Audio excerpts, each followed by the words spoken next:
The name in automotive is right here in Columbia. Hendrick Chevrolet and Hendrick GMC. Buy now and make no payments for 3 months. Shop the nation's #1 dealer group, Hendrick Chevrolet and Hendrick GMC. With approved credit, see dealer for details. The U.S. Soccer Podcast. These players are battered and exhausted, but you don't hurt like this if you don't care about this team, about this country, about this game. You can feel the intensity. The goals, the energy, wow, look at us. Here in the U.S., I have got some news for you. There's so much more to come. My name is Megan Klingberg, and we're just getting started. The U.S. Soccer Podcast, presented by Henkel. Follow and listen on your favorite platform. It's the Game Network Traffic Report from the Schroeder's Towing Traffic Center. Broken down and need a tow or even free signage for your lot? Dial pound 250 and use keyword tow truck today. All right, one last look at your traffic and weather for your ride in on your Wednesday morning. Got a couple accidents, one at Columbia Highway and Charter Oak, another one at Hard Scrabble and Lee Road, and finally one at North Springs Road and North Brickyard Road. Today, it's going to be hot again. Mixed clouds and sunshine, very humid. High of 95 with heat index going to be between 105 and 109. High of 98 tomorrow with a similar heat index as well. Currently 75 downtown Columbia on the game.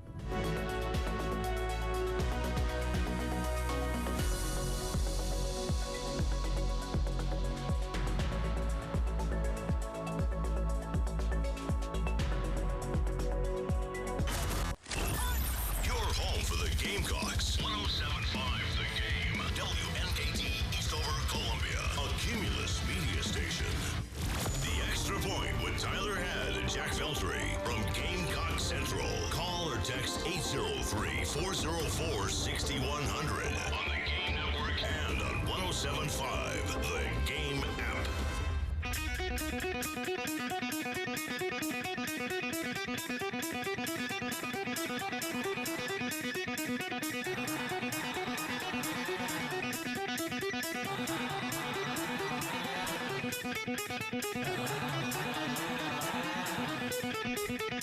9 o'clock on your Wednesday morning. Welcome in. It is the Extra Point.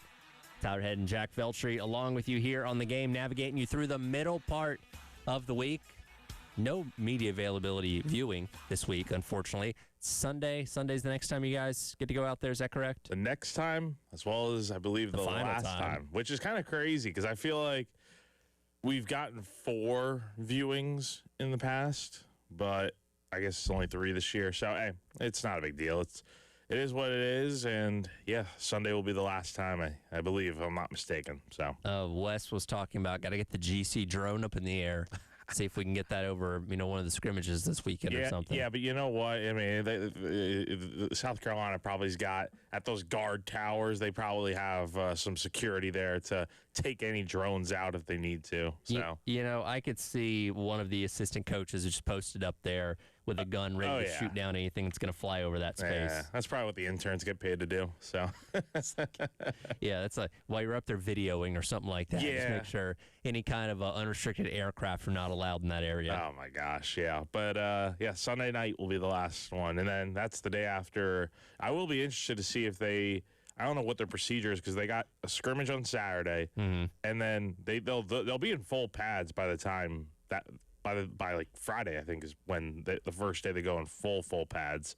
I wonder if they'll go in pads on Sunday, or if that's like one of their days where they go, lighter or in just helmets or whatever. But we'll see. Hopefully they go in pads on Sunday. That'd be great. You would think because Monday's their day off, so that's the day to rest and all that kind of stuff. So hopefully, I don't know. Hopefully you guys get to see something good. Are we banking on it? Not necessarily. 5 periods, so maybe Beamer will be generous like years past, where it's like, give him 1 extra period. If we can get a depth chart drill at some point, so one of you guys can write what you think the depth chart is, and Beamer can yell at you on Tuesday. I think Beamer will probably avoid having us, out there when they do some 11-on-11 stuff for that very reason alone, right there. Or maybe it'll be one of those things where they just put all like the third stringers out there just to troll us out there. That would be funny. They just run nothing but special teams drills the entire time. Oh man. Like, now we're gonna do stretching in period 4 here. I was gonna say, and then again, you're like, hey, still a kicking battle.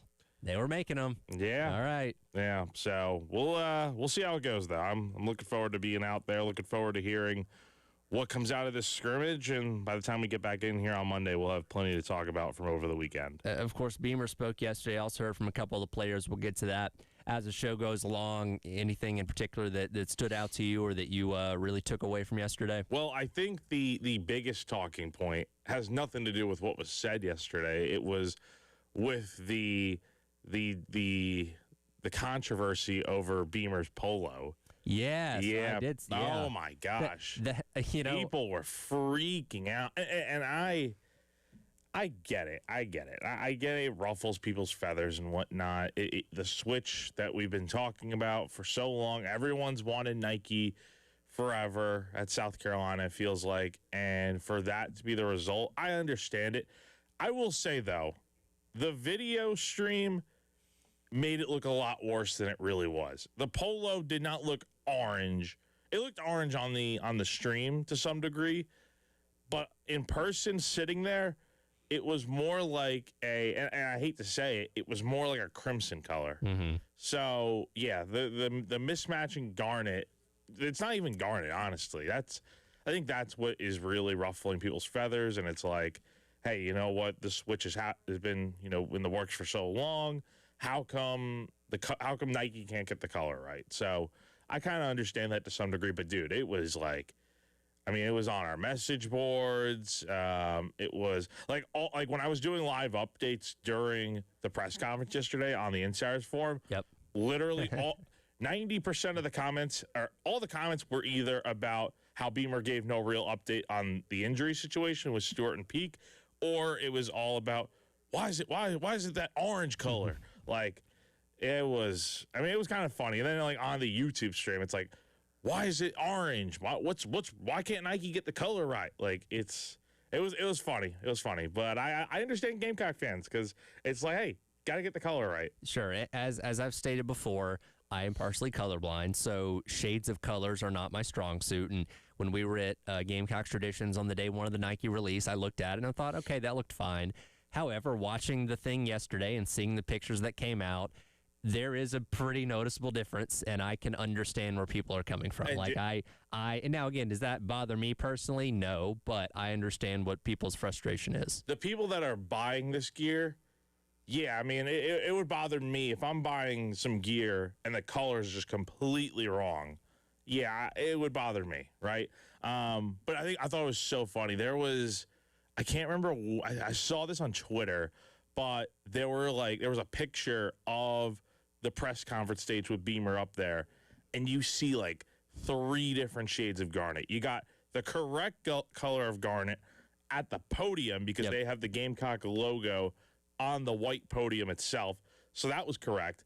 Then you got Beamer's off-color polo, and then you have the I don't know what they call it, the screen behind Beamer, that has like the Gamecock logo, the Founders sponsorship logo, and it's like on the video stream it looks more like a purplish kind of color. So 3 completely different shades of garnet. Honestly, 2 of them aren't even really the proper shade of garnet at all. So yeah, it's kind of a little bit of a small fire that I think needs to be put out. Hopefully Nike will get this corrected.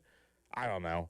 The important thing is, though, at the end of the day, at least the uniforms look the proper color. Yeah, from what we've seen, that looks fine. Yeah, we can work on some polo stuff. And look, when the season starts, this is going to be something that people care a lot less about, right? This is a talking point for the offseason in the summer. But again, I seeing the starch difference yesterday, I understand where people are coming from. Yeah, like I'm looking at the picture now, and I don't think it looks orange. I don't know. I guess people need to get their eyes checked if they really. It was definitely red. Yeah, definitely red. I don't know where we're getting orange from. Orange is a little bit. I think that's a little bit much. Yeah. So maybe go see the eye doctor. Maybe that's a sign. I don't know. Yeah, I can say with a lot of assurance they're not going to be wearing orange. Yeah, yeah. But crimson, now that I can agree with. I think it looks much more. Definitely in person, the polo looked much more crimson. I would. I do have a couple of Georgia Nike polos. One of them is black, but I do have an older red one. I'd love to do a side-by-side comparison with one of the new ones to see if the reds are if they're close together, because they might be. I mean, dude, it's kind of nuts when you really think about it. I just don't understand. Nike, I would imagine, has to have. I mean, they probably have a color palette that has more colors in it than we could possibly imagine. Well, yeah, because Oregon wears half of them. Yeah, and like, what other school? Oh, Florida State kind of has a similar. It's probably a darker shade of garnet, but I mean, dude, even if you used that color, I think that would be fine too. I just don't understand how Under Armour can get the color right, but Nike can't. Nike, the premier brand in sports athletic clothing. I don't know, and I don't want to use the excuse that, or give them the excuse that, oh, it's so early, they didn't have time to get everything ready. No. You've had plenty of time to get this right. And so, yeah, I understand the frustrations of people that are, I mean, look, I'm sure people want to buy these polos and whatnot. I see people like, I'm not buying any Nike gear until they get the color right. I fully understand that, because it's like, why do you want to wear something that just looks like it's a knockoff brand? Well, regardless of what colors they're going to be wearing, they'll be playing football coming up in 24 days. And for 24, we go to Jalen Kilgore, who, of course, has now moved on to the NFL. A lot of former Gamecocks playing for your Bills, by the way. Yeah, it's starting to get that way. So you got Kilgore, TJ, who else? Is there one more? We're forgetting somebody? You know, we say a lot. I don't think it actually really is a lot. It's two at least. It's a couple.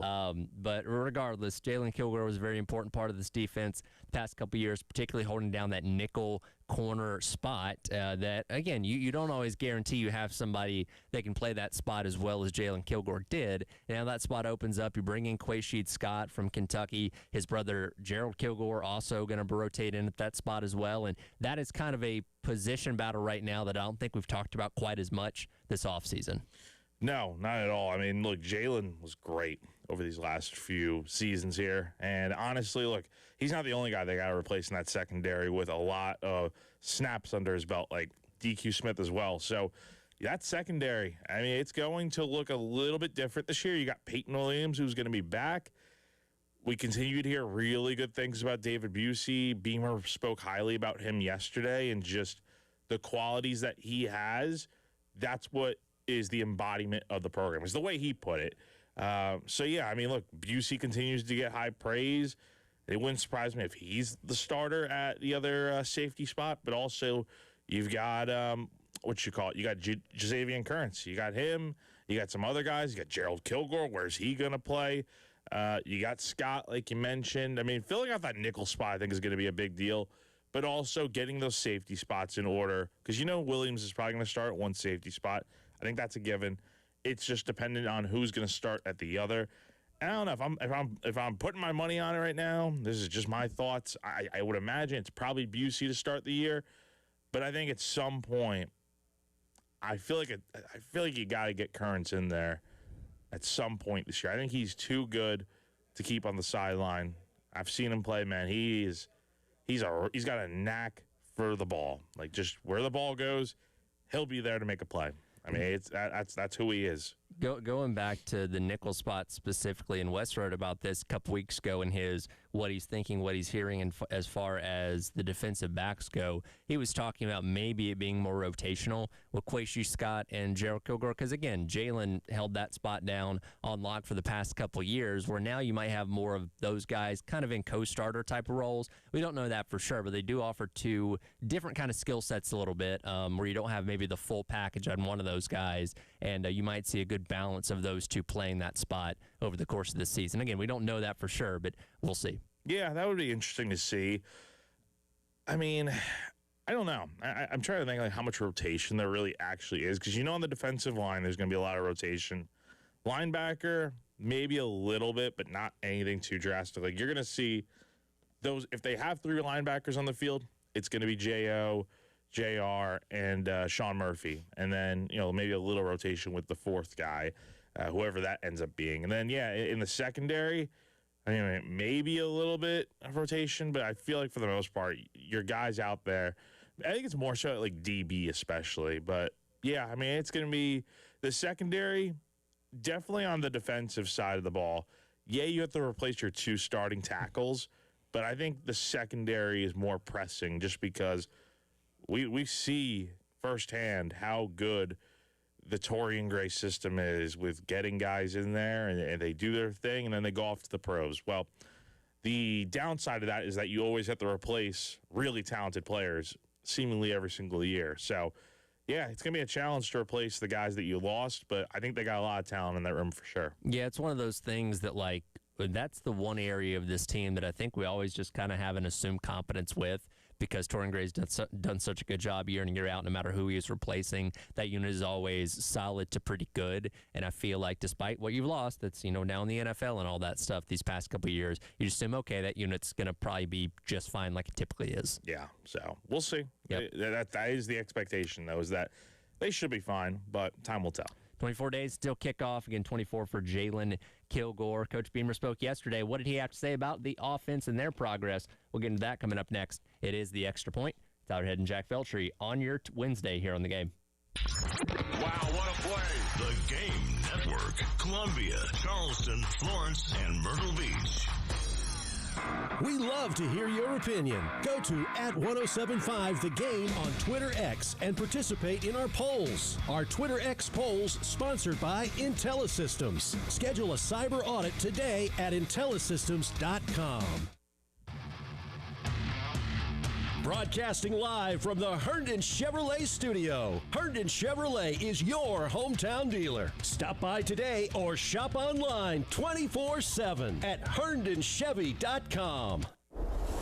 It's all right here for our friends over at Twin Peaks. We're halfway through the week, so that means the weekend is not far away. And coming up on Saturday night, you've got a big UFC event, UFC 330, where Islam Makhachev will take on Ian Machado Gary. That fight up in Philadelphia, Pennsylvania. Only one place to take in all that great action with tons of friends and great food. That's with our friends over at Twin Peaks. Get down there, pull up a bar stool, order yourselves some delicious scratch-made food like burgers stacked high and cooked to order, smoked in-house wings, brisket, and so much more. And don't forget, of course, about those 29-degree draft beers in frosted mugs to wash it all down with as well. Whether it's UFC, boxing, football, basketball, baseball, no matter what, if it's on, Twin Peaks has it there. Eats, drinks, and scenic views.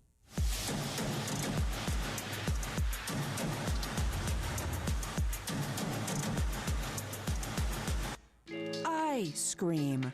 You scream. We all scream. Because Wendy's famous small classic Frosty is just $1 for a limited time. More screaming, happy screaming, summer screaming, dollar small classic Frosty screaming! But please don't scream in the drive-thru. It hurts the employees' ears. Get a $1 small classic Frosty for a limited time, only at Wendy's. U.S. price and participation may vary. A la carte only, not valid for delivery. Limit 10 per transaction. Price may be higher in Alaska and Hawaii. Wesley Financial Group is not a law firm, and Chuck McDowell, definitely not an attorney. This is Chuck. Do you feel stupid for buying a timeshare? Don't. It's not your fault. You were most likely told you could rent it, and it was a great financial investment. And the deal was available today only. If this happened to you, contact your resort or Wesley Financial Group for help today. Call Wesley now for your free exit information kit. 800-939-1441. 800-939-1441. Railroad tracks and potholes are a way of life driving in Columbia, South Carolina. The last thing you want to worry about is your tires. At Wetzel's Automotive, we make it simple. From helping you choose the right set to professional installation and alignment, our team handles it all in one stop. Our wide selection of top brand tires means you'll always find the right fit for your vehicle and your budget. Fast, friendly, and right here at home. Visit us at 2017 Augusta Road in West Columbia or online at wetzelsauto.com. Protecting your family, your health, your home. I'm David Hill of True Protect Pest Services, and that's what we're all about. At True Protect, we're more than your local pest control provider. We're your neighbors, and we care. Our technicians are certified in modern, environmentally conscious treatments that work. For local, reliable pest service, call 803-400-8188. That's 400-8188. I'll actually answer the phone, and we'll get started. True Protect Pest Services, proven pest protection. Cato's Power Equipment is Columbia's home for the tools you need to maintain your turf. But we also take special pride in being the experts you rely on to maintain those tools. Whether your zero-turn or pushmower needs some major TLC, or just a basic tune-up to prevent downtime during the busy summer, our expert mechanics obsess over providing you with quality, dependable repairs and maintenance. The grass is going to grow this summer. Let Cato's Power Equipment keep you prepared. Come see us today at 4012 West Beltline Boulevard or online at catospowerequipment.com. How can I help you? Live agent! Stop talking to robots and start talking to Cumulus Digital. Get help from a real digital marketing expert who knows your streets and neighbors. Go to cumulusdigital.com, fill out the form, and connect to a real person. Powered by Integrated Media. The Game TV. Sponsored by Shepherd's Glass. For auto, home, and commercial glass. ShepherdsGlass.com. In Chapin and West Columbia. The Game TV. Sponsored by Shepherd's Glass. Shepherd's Glass.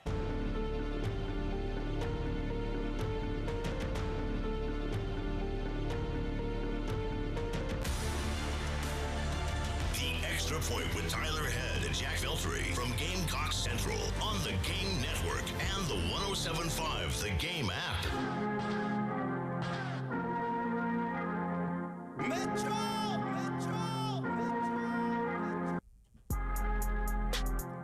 Welcome back in. It is the Extra Point. Tyler Head and Jack Veltri along with you here on your Wednesday on the Game. And what we'll be able to do Wednesday from now until basically the end of November is react to what Coach Beamer has to say, because we're now into the rhythm of Beamer talking on Tuesdays. Here's some players. Most weeks we'll hear from assistants on Wednesdays as well. We get, is it defensive players today? Yeah, we'll get defensive players today. And the nice thing about yesterday, man, when we were on air, we got an email from, South Carolina Athletics or whatever with the list of players that the media would be speaking to, which is actually nice for a change. Because in years past, it's like, dude, you're going in blind. Yeah. Without knowing, like, you can request these players, but it's like you have no idea until, like, they're really pulling guys to come to the podium. So it's nice for a change that you kind of have an idea going in of who you're speaking to. So it's 9:20 right now. Press conference is at noon, just about. So we'll see if we get a email between now and then. Very cool. Looking forward to hearing from that. Makes it easier. As we heard from offensive guys yesterday, we'll get to some of those coming up here in a minute. But, of course, Beamer talked about a number of things. We got no real update on Pekin Stewart. They're making progress. Okay, and until we really see them out there practicing and doing something, then we'll just have to obviously wait. And obviously we'll see where they're at, health-wise by the time the season does roll around. But you asked one of the questions early in the press conference about the progress that the offense is making as they get into camp and are obviously a couple weeks away from playing their first actual game. And here's what Beamer said about offensive progress. Yeah, I like where we are right now, Jack. It's like I said, 4 days in. So first 3 days were good. Today we got in, Sunday, and then today a little bit more third down. So now Coach White's, he's got a lot coming at him from a defensive standpoint, protection-wise and things like that with what we're doing in practice. But I like where we are. I mean, we've gotten so much work in, Jack, from spring practice, January and February when KB first got here with the offensive staff, teaching everything. Then you go through 15 spring practices, and then we got a lot of work done in June and July with our players on the field. We're allowed to do with them legally in the summertime. You can really get out there and get a lot of work done. So I think I like where we are. I think Kendall's done a great job in the offensive staff from an installation standpoint of, it's not just overload, just so much coming at them each and every day. It's really, here's what we're going to focus on these next couple days, and then here comes the next installation for a couple of days, and allowing those guys to really get a feel for things. But like where we are, and then as we go through the rest of the week and into the weekend, really for me, it's, and we talked to our players about it this morning, here's what we need to see this week, and it's making sure that we just continue to practice this week with the effort that's our standard, the physicality that's our standard, the focus and attention to detail that's our standard, and that's obviously offense, but that's defensively, special teams as we go through the week. And look, I don't know how deep Kendall Browse's full playbook is, but as Beamer alluded to, I mean, hires made in December. Pretty much everybody on the offense was here in the springtime, whether it be returning or coming in from the portal or being an early enrollee coming out of high school, say for a couple guys like Darius Gray. So just about everybody's had roughly 8-9-ish months with this system. Now, yeah, not that entire time was spent on the practice field, as you mentioned there, but I would imagine everybody's pretty up to speed on this at this point. Yeah, I mean, without directly saying it, what I could take away from it is like, and even the players kind of, I mean, I asked the players pretty much the same question too about how things are coming along. Like, they mentioned it, like the spring was about kind of just learning it on the practice field, like seeing how it works, like going a little bit slower and taking their time with it. And now it's like they can go fast and jump right into it. So one can imagine, context clues, put it all together. It's like, yeah, like they probably have this playbook. Like if it's, there may be some things that are still getting installed at this point. I do remember Christian Clark mentioning something like that yesterday, but like for the most part, this playbook should be installed to the point where the guys know what to expect, and if a play is called, they can go out there and run it. So, yeah, now the big thing heading into the weekend will be you got the scrimmage on Saturday night.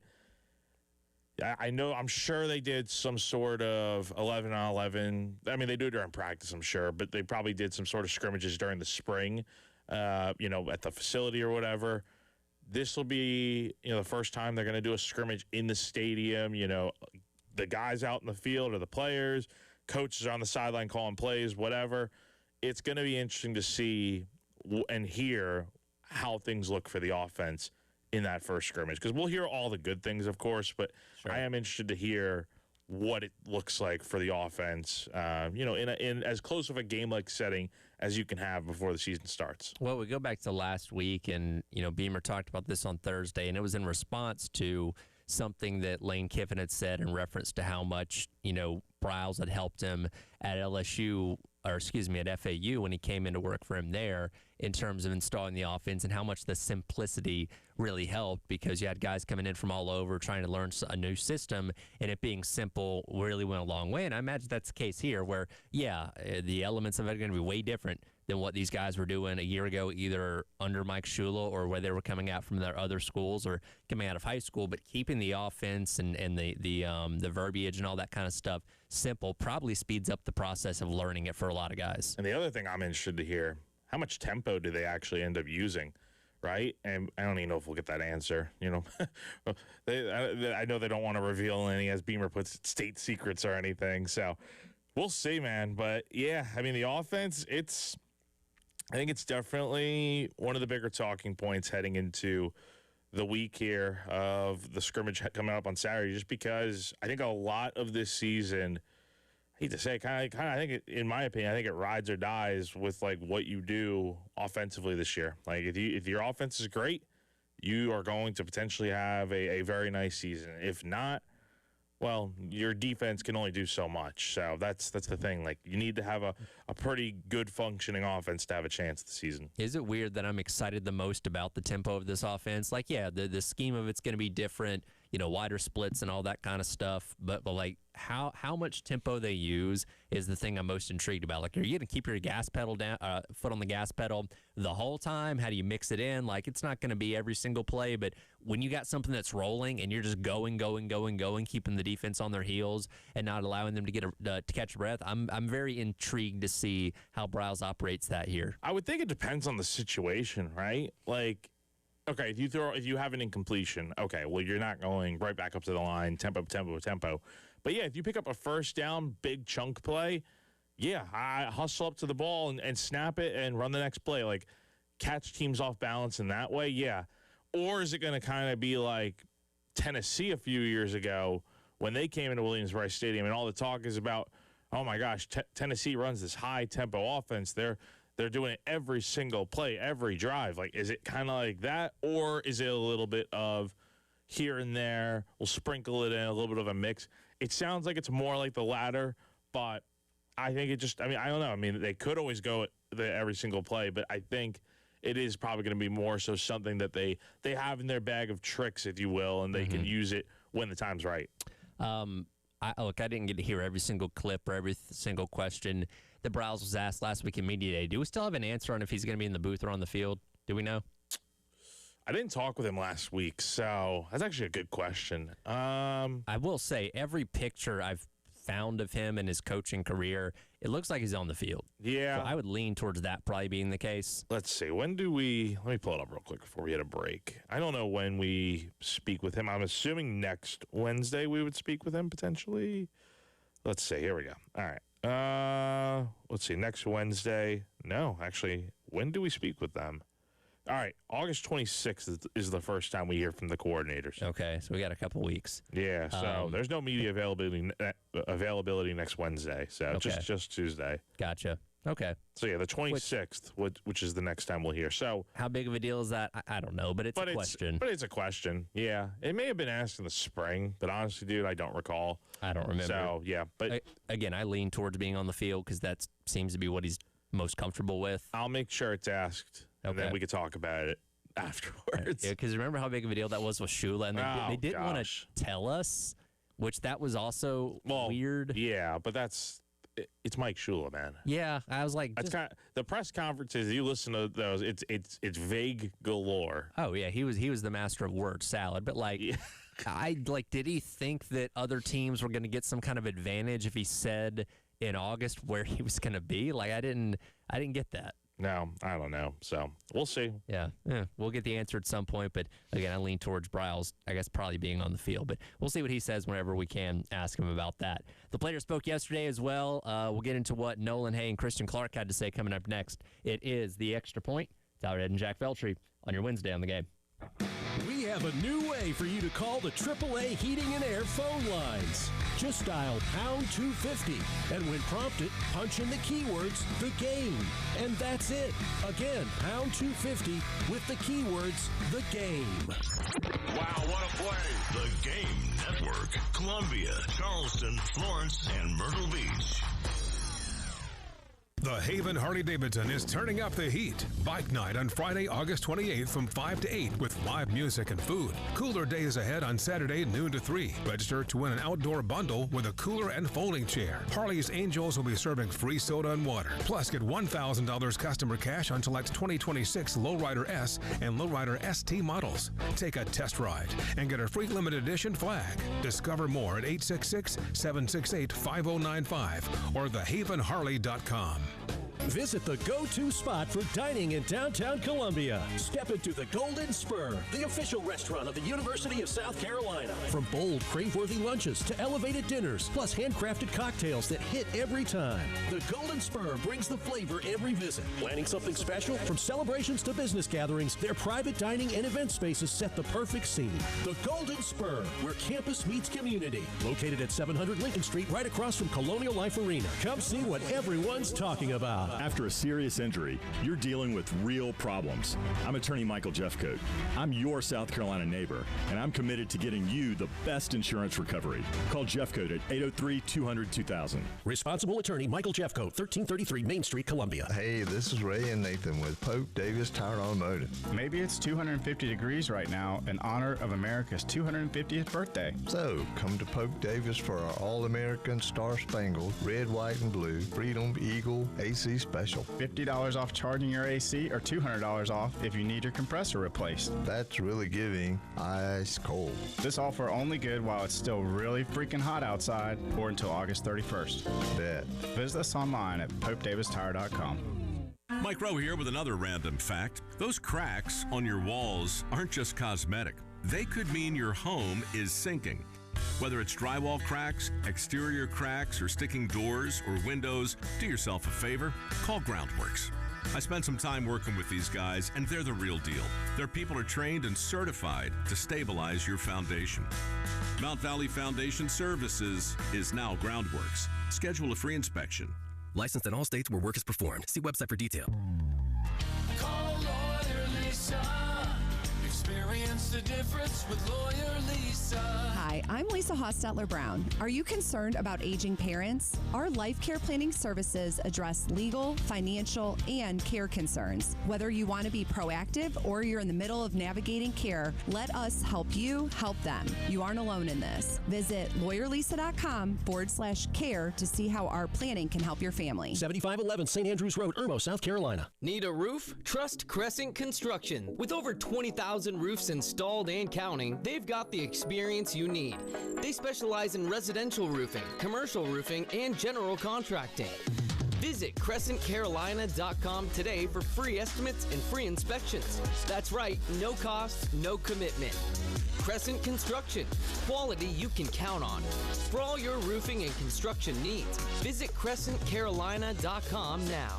Is it time for your next oil change? Hi, I'm Woody at Wetzel's Automotive. We make maintaining your vehicles simple and stress-free. Our expert technicians use top-quality products to ensure your oil change is done right. Plus, every oil change includes a complimentary 28-point inspection to keep you informed about your car's overall health. Visit us at 2017 Augusta Road in West Columbia or schedule your appointment online at wetzelsauto.com. Wetzel's Auto, we're Otis approved.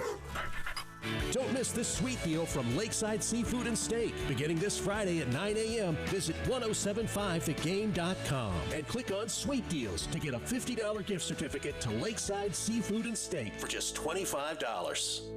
After a serious injury, you're dealing with real problems. I'm attorney Michael Jeffcoat. I'm your South Carolina neighbor, and I'm committed to getting you the best insurance recovery. Call Jeffcoat at 803-200-2000. Responsible attorney Michael Jeffcoat, 1333 Main Street, Columbia. The Extra Point. And the kick is good! With Tyler Head and Jack Veltri from Gamecock Central. On the Game Network, the 107.5, the Game app, and the Game TV radio on YouTube.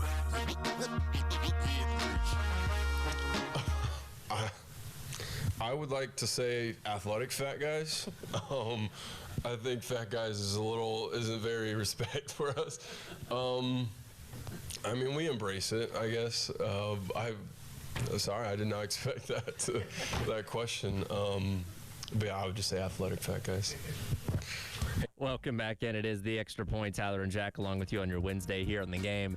As voice of Nolan Hay yesterday being asked about the apparent nickname the offensive line has. I believe Hank Purvis was the one that mentioned this last week when people were talking to him at the open media availability, that they're just known as the fat guys. And I don't know, maybe Nolan Hay's not quite as endeared to that nickname as Hank Purvis was, but I mean, typically the offensive linemen are some of the biggest guys on the team, so I get it. Yeah, it's a nickname. I think they could do way better. I don't know. It seems pretty too simple. It's too generic, right? Like you could use that nickname for every offensive line in America because, spoiler alert, offensive linemen are fat. Like, let's call it what it is. They're 300-pound monsters, right? So yeah, like I think they could do way better than the fat guys. Like, yeah, it's very generic. Did your offensive line have a nickname in high school? No. Just the O-line? Yeah, just the offensive line. Fair enough. Regardless of what they're called, we're hoping that they play a lot better this year, as everybody in this fan base is. And one thing that Nolan Hay talked about was that the offensive line is in constant communication, trying to make that facet of the game better than last year. I would say we're just over-communicating in the film room mostly. I'm not like our film room. It's really a race to see who can say what we're supposed to be doing on the board first. Like, we have so many people that have came from other programs where they were their top guys, so they were the guys saying most of the things in their room, and now they're all here. And so, for example, if Coach Clem says, hey, what is this 3-tech about to do? I'm racing, I don't know, Hank or Carter or something to say, oh, he's going to spike inside, or, oh, he's going to rush straight up the field. So communicating in the film room is probably the biggest difference in, how we're going to do better with that. Yes, sir. That sounds great.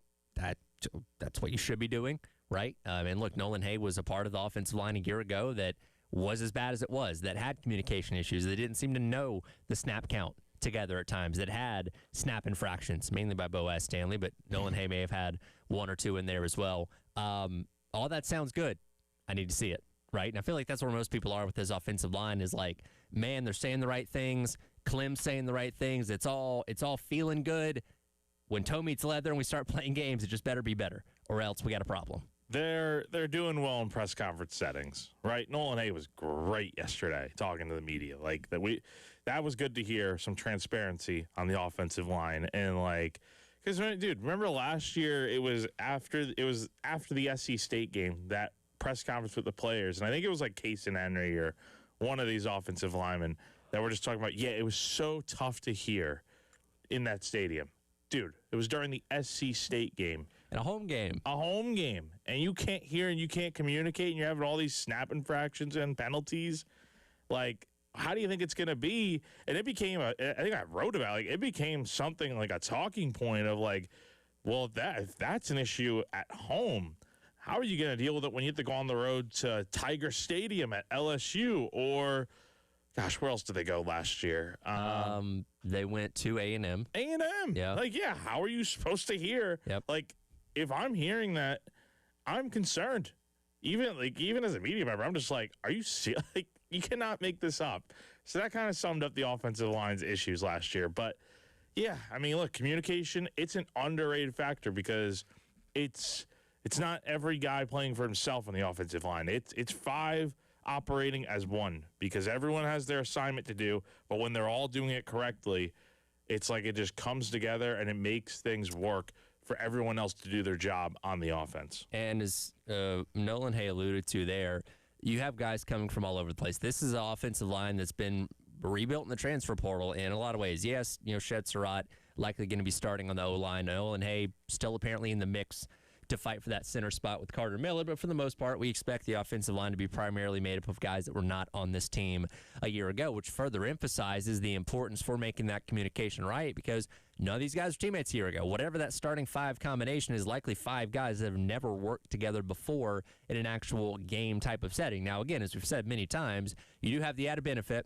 of 8 quarters against lesser opponents before you start playing serious games against Mississippi State starting week number 3, and that will be one of the things of perfecting communication, getting that 5 as one, moving like fingers on a hand type of thing down pat. And again, once those 8 quarters are up, there's no more cupcakes. There's no more easy games after that. You better have it figured out by then, and hopefully everybody on that offensive line, namely Ja'Carrius Peak, is healthy and ready to go, where you're not mixing and matching guys like you did a couple years ago that led to so many problems. What feels like for the 1,000th time this summer that we're talking about, or just this offseason in general. It all starts with the O-line. Thank you. It all starts with the O-line. Yes. We're beating the dead horse at this point over and over again. If the offense is going to have success, yeah, you got a new play caller. Yeah, you have Lenore Sellers. Yeah, you got all these gadgets and weapons on the outside. None of that matters if you do not have a push up front from the offensive line. If you don't have an offensive line, you got nothing, in my opinion, with the offense. So, yeah, I mean, have fun trying to score all these points if your offensive line cannot block yet again for what feels like I heard you and Bill talking about this yesterday. I mean, like has South Carolina really not had a good offensive line since like the early 2000s? Like that's hard to believe, especially when you look at I would have thought the same thing. Like the teams they had in 2010 to 13, it's like, yep, surely they had a good offensive line, but I don't know because I was not covering or watching the team at the time. So, yeah, I mean, look, it doesn't have to be perfect.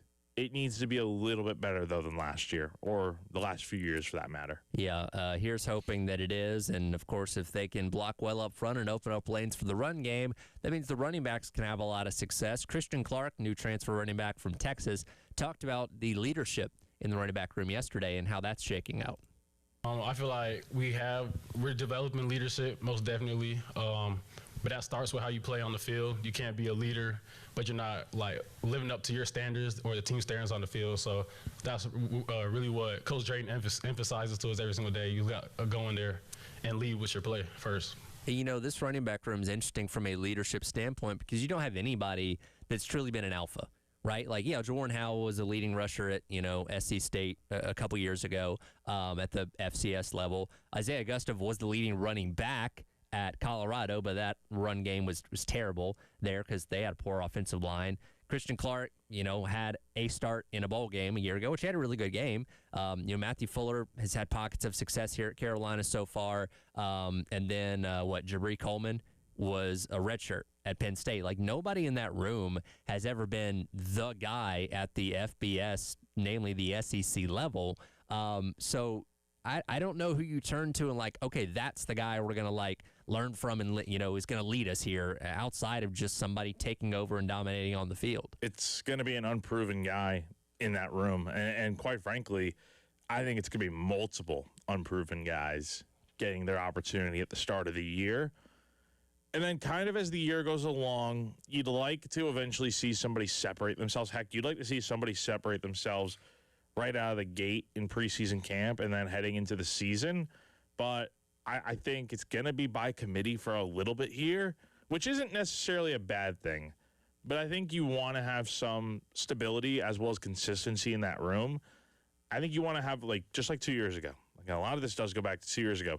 You want to have a good 1-2 punch in that room. You want to have not saying you need you'd like to have a Rocket Sanders. I don't know how realistic that is because nobody's proven to be like a Rocket Sanders in this room yet. But you'd like to have somebody that is a formidable foe at the top, and then you have a good number 2 option. So is that Matt Fuller and Christian Clark, or is that Christian Clark and Matt Fuller? Heck, is it someone else that we're not talking about as much? They have a lot of guys in that room.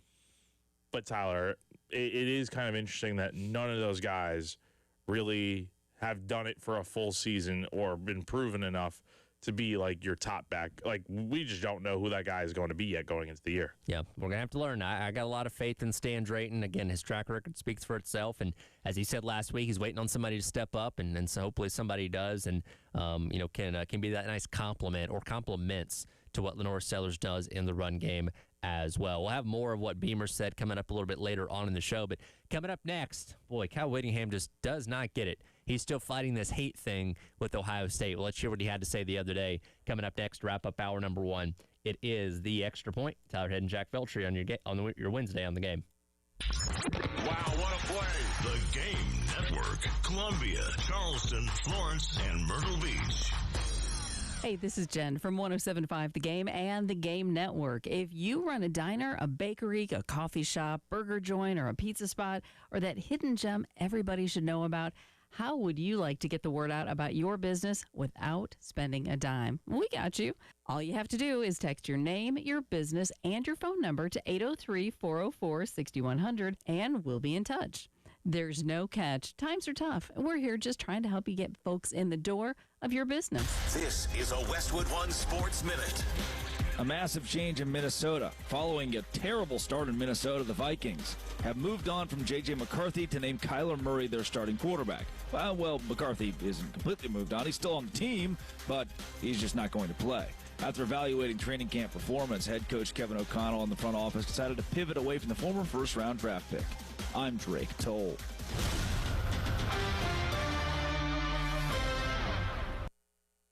Hey, this is Lauren. And a little thing I love about the hash brown scrambled burrito is that it's going to add the protein that you need. The eggs with those crispy nuggets. It's the ultimate combo.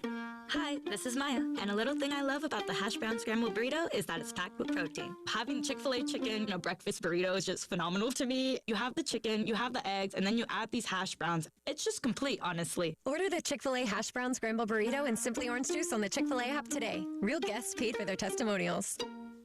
This is the story of the one. As a maintenance engineer at a beverage manufacturing plant, he starts his day knowing every line is ready to run because Grainger delivers the industrial-grade products he needs to keep mixers, conveyors, and packaging equipment moving. With Grainger's vast selection of bearings, belts, and motors, he keeps operations running smoothly, so nothing grinds to a halt. Call 1-800-GRAINGER, click Grainger.com, or just stop by. Grainger, for the ones who get it done.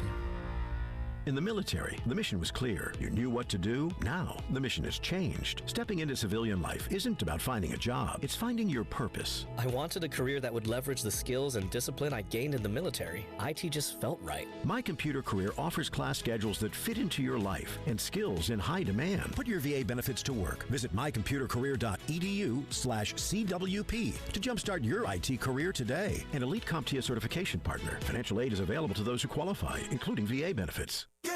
New Game Plus with Oxy makes your laundry smell incredible and fights stubborn smells, like the ones your dog Biscuit brought into your freshly made bed last night.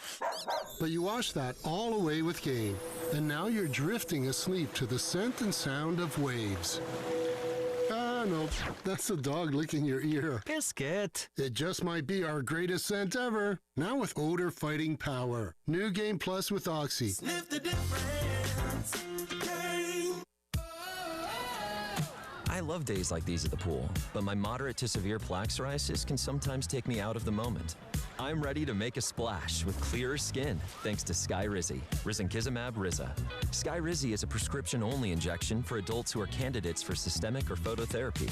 At 4 months, most people saw 90% clearer skin when measured from head to toe, and many were even 100% plaque-free. People also saw significant improvement in psoriasis symptoms of pain, redness, itching, and burning.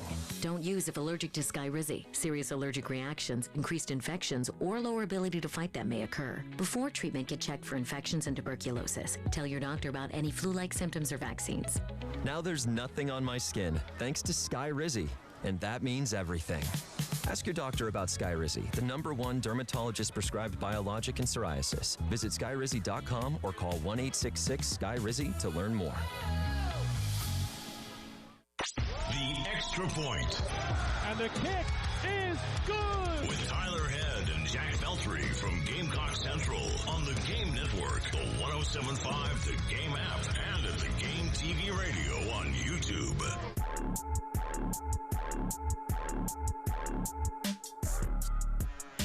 Welcome back in. Extra Point. Tyler Head and Jack Beltry on your Wednesday on the Game. Reminder, Friday, August 28th, it's the Game Summer Golf Classic at Charwood Golf Club. Presented by 107.5 The Game and the Lexington County Gamecock Club. We'll have the Gamecock Club's onion sausage for breakfast, libations bar from Saki's Wine and Spirits. The golf gun also returns with donations and proceeds going to Camp Discovery. If you want to take part, $440 for a foursome, $110 for a single player. Give Charwood a call at 803-755-2000. Hit the number 2 to sign up for the Game's Summer Golf Classic. We hope to see a lot of you out there coming up on Friday, August 28th. We talked about this a while back, that Kyle Whittingham may be one of the best hires this offseason for all of college football. Accomplished a lot at Utah, kind of got pushed out there, so to speak. Takes over the mess that Sharon Moore left behind. But given what he did at Utah, we expect him to be successful at Michigan, given the resources and all he's going to have available there. Yet, despite not coaching a game yet, he's losing a lot of favor with the Maize and Blue fan base for his refusal to hate the Ohio State Buckeyes. And he was once again asked about this in a presser the other day. In other words, will we have a better chance to win if I hated them? Or, I mean, I don't understand. Whatever gives us the best chance to win, I'm all for. Want to beat them worse than anybody, around. And so I don't know how that got to be such a hot topic. Anyway, I cut you off. What was your question? No. Like, Kyle Whittingham seems like a very nice guy, right? I don't know if he's somebody that even throws the word hate around a whole lot in his day-to-day life. That's fine. This is different, though, right? You have a fan base that froths at the mouth anytime you mention Ohio State, especially considering the fact that, well, guess what? You didn't beat them last year. They finally got one back over on you after the little winning streak that Michigan had been on for a while. Ohio State more on the mountaintop of college football right now with a more recent national championship and making the playoff once again last year. That fan base hates Ohio State. And whether you believe it or not, you got to at least just, play it up, right? Like, you pretend to hate Ohio State. Just say the right things, because you're not doing yourself any favors by not. Doesn't help that Michigan's star quarterback, Bryce Underwood, or I should say starting quarterback, because did not play like a star last season. Bryce Underwood said to John Fanta of NBC, quote, "It's just another game, just with guys in a different color. That's how I see it." So, I mean, I get it from the players and coaches' standpoint of you treat all games the same. But there is a difference with that game. It is the game, right? At the end of the season, that when you think of rivalry weekend in college football, that's the rivalry. Shoot, it might be one of the best. It might be the best rivalry in sports when you just look at it in general. So I don't know. I don't have a big problem with it as long as you win. I think as long as you win, is anyone at Michigan really going to care if Whittingham and Michigan beat Ohio State this year? Are they going to really be caring about? He didn't take this game. He was downplaying this game in the offseason. Now I don't think it's that big of a deal if you're winning the game. Now if you lose, this stuff's going to come back to bite you. We saw it firsthand with the baseball program here at South Carolina after getting swept by Clemson. in 25. So downplaying it is not always the best idea.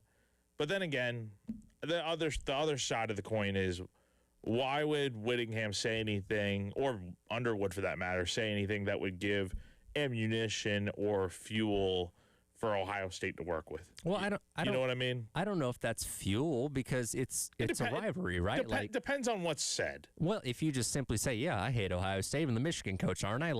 I don't feel like that's bulletin board material, because that's just how everybody understands the rivalry. And you're right.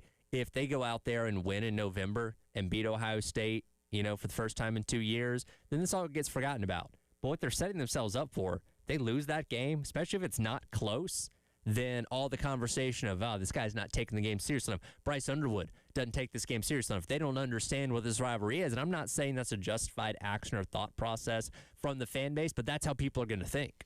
It's going to be a big problem, I'll tell you that, if they lose that game to Ohio State, because Ohio State comes to Michigan this year, right? Yeah. Let me look it up. No, I believe it's in the Horseshoe, because I think even years in the Horseshoe. Oh, yeah, you're right, because 2 years ago, it was in the Horseshoe, and Day looked like he was in a trance. God, and you had after the game, the police on the field. I mean, it was nuts. So this year will be back at the Horseshoe. So I don't think it really matters how. I mean, Michigan could go undefeated this year, but if they lose that game to Ohio State, I think those fans are going to be coming back to this, kind of freaking out a little bit. So, I mean, that's how deep that rivalry runs. Again, you don't have to actually hate them. Just stroke the fans' ego a little bit, right? Just play it up. You're the face of Michigan football right now, Kyle Whittingham. And you came from your own rivalry in the holy war with BYU and Utah.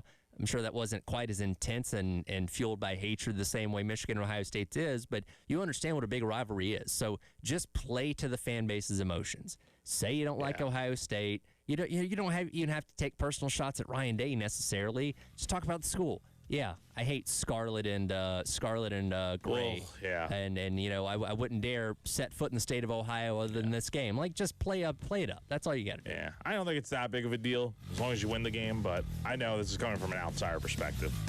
We'll see what happens late November. But Kyle Whittingham not off to the best start with the Michigan fan base. Hour number 2 on the way. More of what Beamer had to say yesterday coming up next here on the game.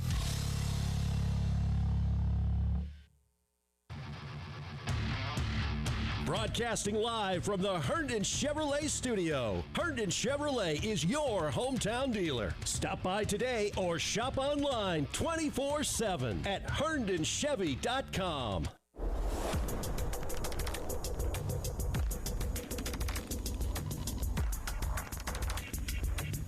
All right, as we close out the first hour here, let me tell you about our good friends over at AAA Heating and Air, where home comfort is their top priority. Give them a call today, 803-677-1500, to schedule a seasonal maintenance appointment.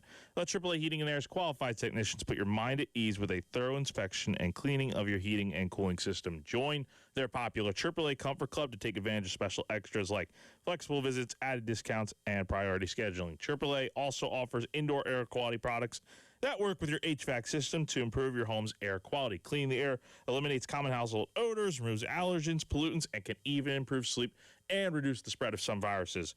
So go to callAAAtoday.com for more info. Again, call AAAtoday.com for more info. Tell them Jack from 107.5 The Game sent you on over.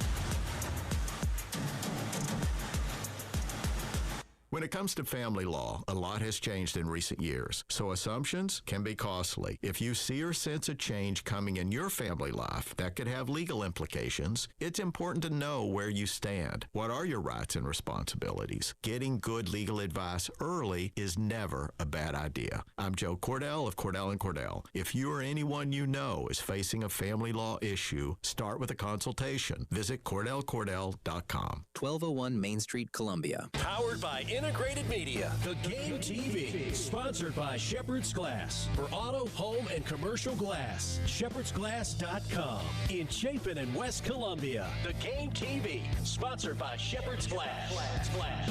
It's the Hendrick Chevrolet Countdown to Kickoff. 24 days away. Hendrick. The most trusted name in automotive is right here in Columbia. Hendrick Chevrolet and Hendrick GMC. Buy now and make no payments for 3 months. Shop the nation's #1 dealer group, Hendrick Chevrolet and Hendrick GMC.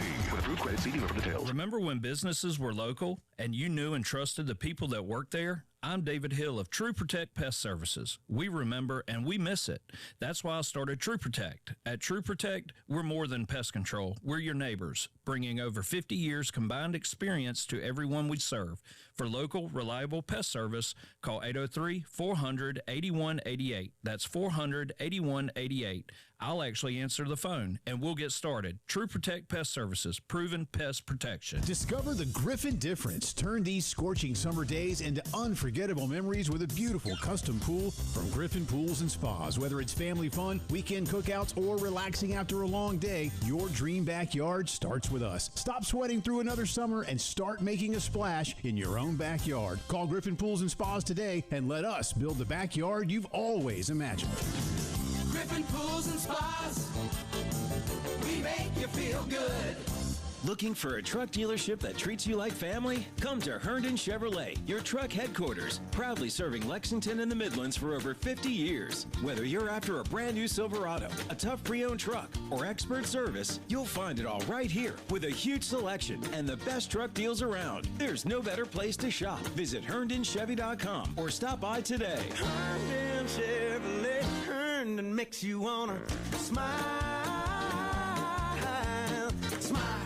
Grilling season is here. There's no better time than sitting out back at Lake Murray and grilling up great steaks on a Friday night. You need to stop by Old Timey Meat Market today, one of the 3 locations, South Congaree, St. Andrews Road in Irma, or the Lexington store, and maybe you find a steak or chicken, pork, or fish. Old Timey Meat Market's got you taken care of. So visit one of the 3 stores today and tell them Bill Gunner sent you. Old Timey Meat Market, quality selection, a cut above the rest.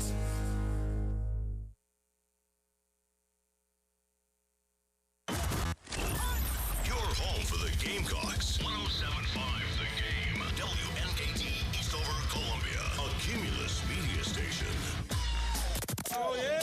The Extra Point with Tyler Head. And the kick is good. Call or text 803-404-6100 on the Game Network.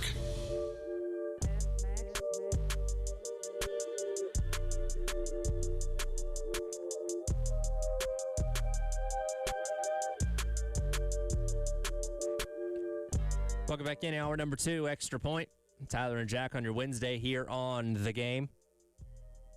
We are now 4 days in. Well, I guess they're practicing this morning, so 5 days in. Yeah, today's day 5. Yeah, day 5 of South Carolina preseason camp. And a lot of storylines in this one, of course. The offense, the offensive line, how different position groups going to shake out. And one of the more intriguing things that we've been discussing a little bit here as of late is the story of Neff Jiwa. Of course, he has never played organized football in his life, probably put on shoulder pads for the first time just the other day. And I thought it was really interesting yesterday when Beamer was asked about Jiwa and his progress, just the explanation of what they're having to do to really kind of hold his hand through the process of learning football. Here's what Coach Beamer said about Jiwa and the progress that he's made so far 5 days into camp. You know, Neff's a guy because of his size and his athleticism, David, that we need to, in my opinion, if he can help us, we need to figure out a way to get him on the field. And it might not just be offensive line. Surely that's where he's working. I think that's a big ask athletically. Yeah, you see him and you watch him pass set and you do things in drills, and it's very evident the skill set. I think asking him to be able to do it at the offensive line position game one, that may be a reach, but at the same time, because he's got size, because he can run, because he's such a hard worker and great young man, special teams is an area that I think he could certainly figure in and do some things. But, we got to remember that so many of these things that we're doing, he's hearing for the first time. So we did kickoff return today, and, I just grabbed him and, okay, this is when the other team scores. They kick to us. So it's like rugby, but they put the ball on a tee and they kick to us, and now you would be on the other team. Our team is blocking and the other team is running downfield covering a kick. Or punt, we are on defense, Neff, and if you're on the punt return team, we've just stopped them. Now you're going out there and we're trying to block the punt, but if we don't block this punt, now you're blocking to try and help us score. Or if you're on the punt team, we're trying to punt, but we're trying to protect so they don't block the punt, and then we have to run downfield and go tackle. So it's like, it's refreshing. It's pretty cool. But I mean, it's football 101, but he's literally in every meeting, writes down everything, and has a great desire to learn. So it'll be pretty cool to see kind of the next step as we go through the season. If you're Neff Jiwa, what do you think this process is like? Like, you're what is he, 20, 21, something like that? 20. He's 20. Okay. Again, he's from Ireland. He's played rugby, and again, he understands that his athleticism and his build and his skill set can translate to football, but he's probably going to be drinking out of a fire hose learning the game of football alongside guys that have played it and guys that have coached it for decades at this point. Yeah, and I think the Beamer and the staff and everyone knew this coming in, that like this is part of the process.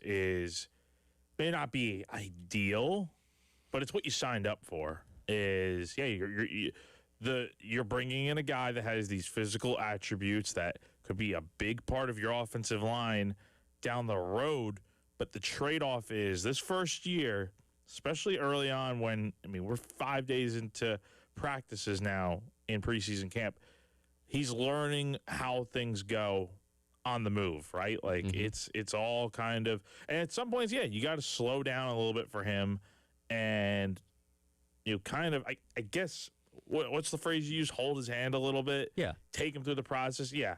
I think that's totally fair, right? Right? Because you don't want him running around, not knowing what's going on, and then nobody explains, like, hey, you're not doing this right, or hey, like, here's what happens here, and don't tell him. Like, I don't know. I feel like that would be the wrong way to go about it. So, yeah, I think South Carolina's taking the right approach to this for a guy that has never played, a single snap of, college football before. So it's going to be a process for sure. I think the other part of it, of this whole Neff situation, is I think maybe it was in the same question or later on of what are the realistic expectations for him heading into the season of, is he going to be a guy that actually plays a little bit on the offensive line? Is he more of a special teams guy right away? We've talked about that. Maybe that's where he fits best. Do you have the cut of that? Yeah, let me see. That was, sorry, a lot of things that got talked about yesterday. Trying to find where that is. I know he spoke about it yesterday. Yeah, he did. I'm just trying to find the right answer. Worst case, we can always sum it up. But. Yeah. Gosh. Yeah, where is that? Anyways, he did speak about it yesterday. Of kind of was it the last question? Is that what you're talking about? It's actually, it was the second question. It was after the injuries. So the question says you've had a few days now with Neff Jiwa or Giwa actually getting out there and showing what he can do. Do you see him learning quick enough to be a factor in your plans this year to maybe crack that top group of O linemen? Yeah, that was the clip that we just played of him talking about his progress overall. I was like, I don't think he had a separate question about him, but like setting the expectation like, oh, okay, this guy's going to be a starting tackle by the end of the year. No, that's very unlikely to happen. For one, you feel like you got some pretty good options there already, and two, like, especially for a position like that, right? And there's a reason why tackles get paid so much in college football now, because of how important that position is. And there's a lot of nuance to it and skill to it that I just don't think he's going to be able to master overnight. You know what I mean? No, definitely not. It's not going to. When the season starts, I don't think we're seeing him start on the offensive line. I think that is a fair assumption to make. Now, throughout the year, could that change? I don't know. It's so far down the road. But I think the safest and probably surest bet is going to be that, hey, put him on, special teams as a blocker on field goal unit. I think that would make a lot of sense. I don't think field goal blocking, is the most complicated or nuanced task in the world. You're literally stepping inside to block the guys that are in front of you. You're making a wall, essentially, so that way the guys that are on the defensive side are not coming around and blocking the kick. Right. So I think having one of your biggest players out there to defend that, yeah, I think that's a good idea. Or even have him on, a block situation for the defensive side of the ball. When South Carolina is trying to block a kick, maybe have him standing over the middle, jumping up as high as he can to go out there and block a kick. I don't know. I mean, I think there's some possibilities with him on special teams to certainly go out there and play. Mm-hmm. But as far as, like, contributing heavily on the offensive line, I don't think so. I will be interested to see.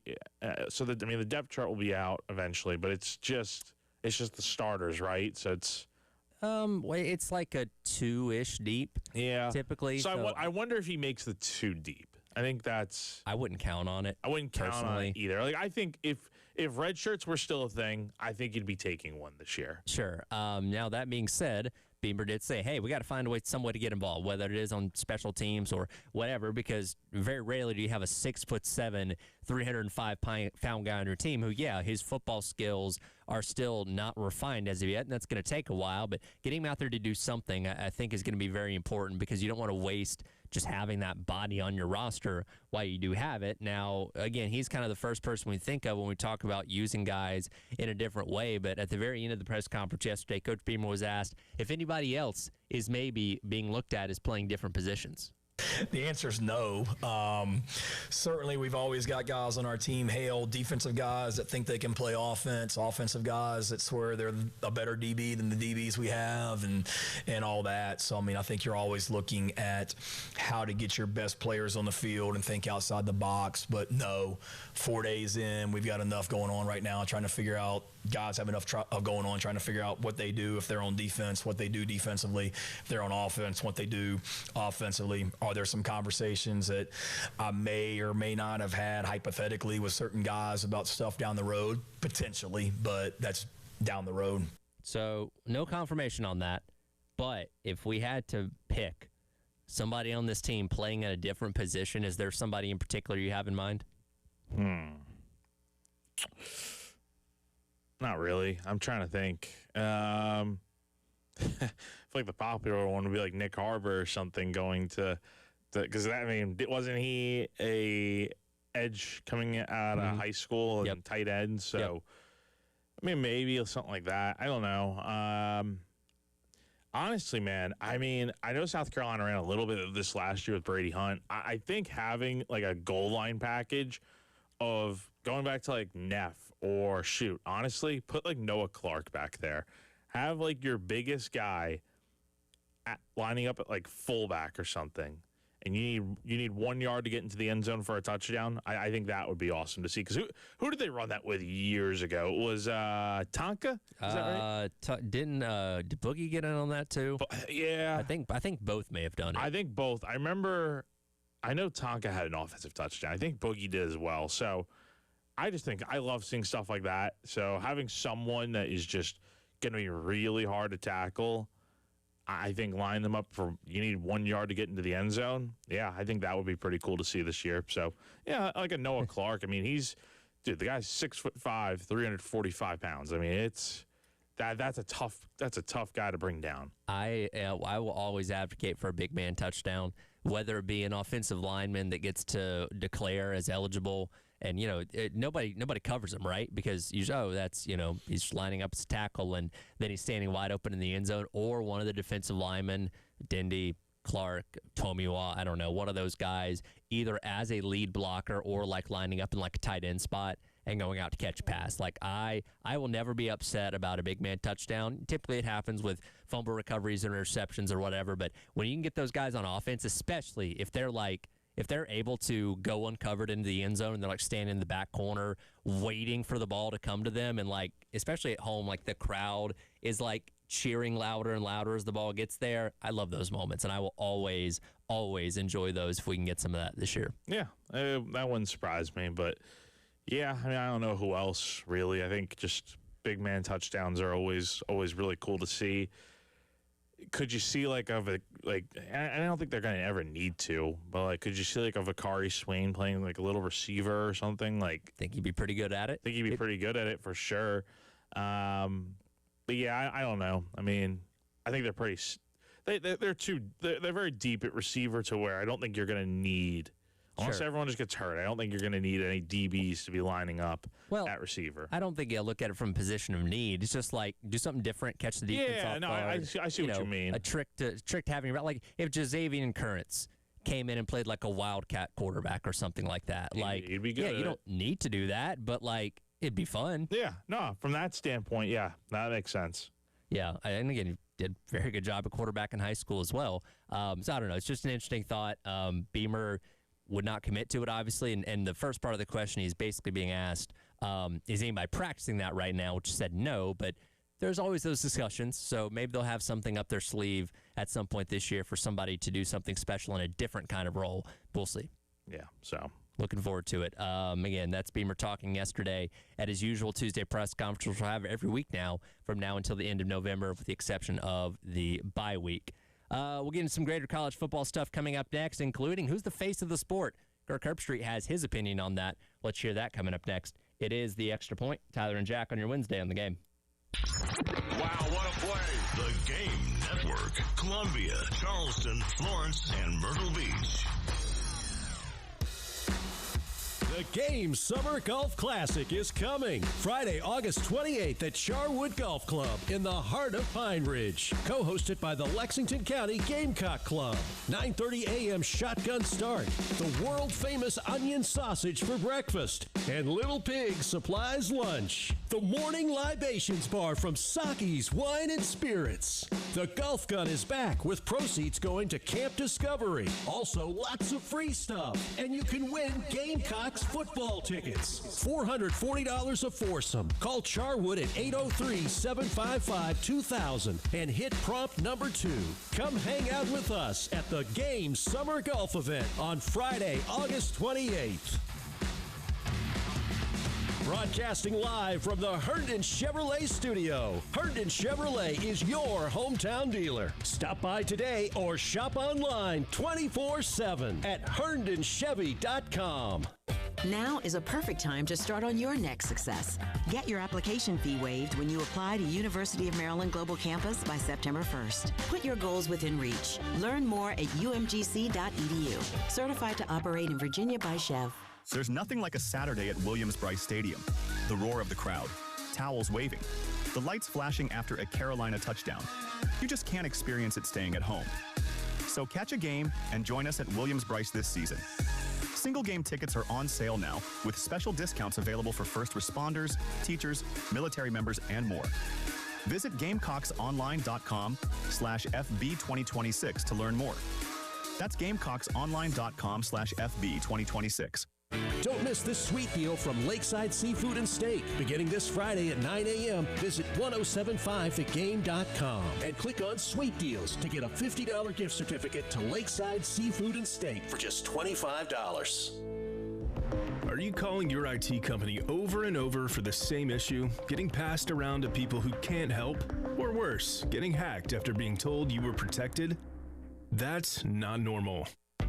At IntelliSystems, real engineers answer the phone live, resolve issues quickly, and explain things in plain English. If something feels off with your current IT provider, it probably is. Call IntelliSystems today and see what better IT support should actually feel like. IntelliSystems.com. Scott here from Traditions Fine Jewelers. If you're in the market for an engagement ring, you'll be glad to know the team at Traditions has over 175 years of collective experience in the diamond business. And with over 1,000 diamond rings in stock, you won't see a selection like ours anywhere else. And if you already know what your dream ring looks like, we can build it for you. Need financing? We have a ton of options there too.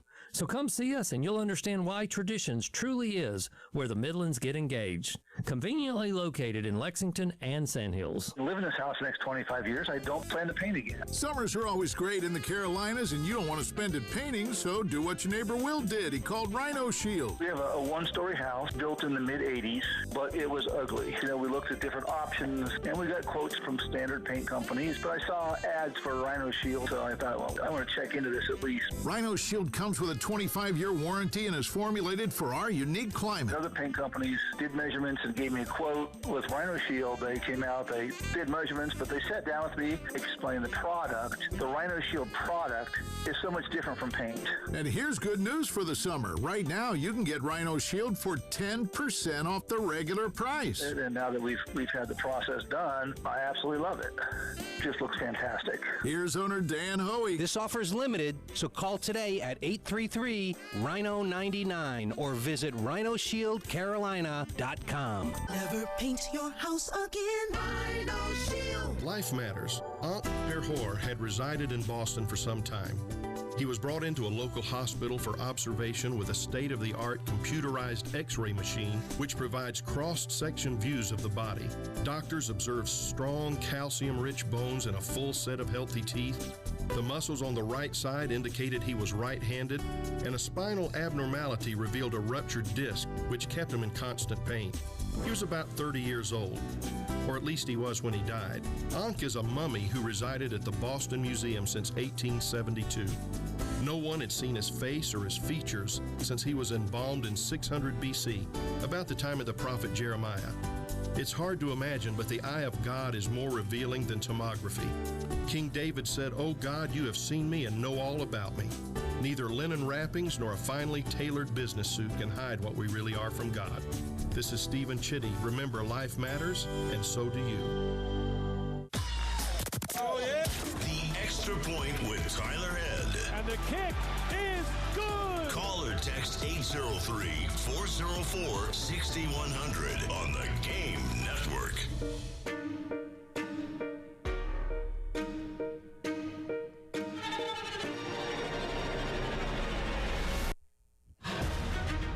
Welcome back in. It is the Extra Point. Tyler Head and Jack Beltry along with you here on your Wednesday on the Game. Coming soon, we're going to have your chance to win season tickets to Gamecock football.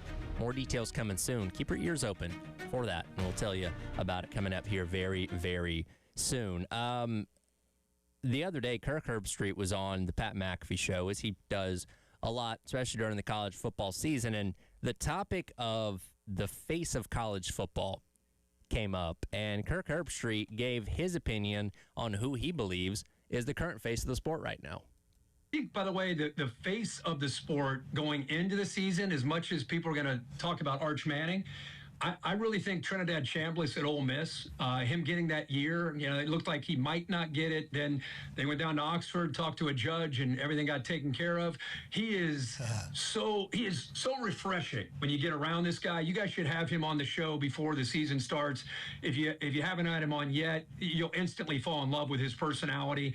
I know he's not a new face, but interesting answer there. And look, I think Trinidad Chambliss is the best quarterback in the SEC. I think Trinidad Chambliss has the chance to be the best quarterback in college football and maybe win the Heisman Trophy this upcoming year and what could be another very successful year for Ole Miss.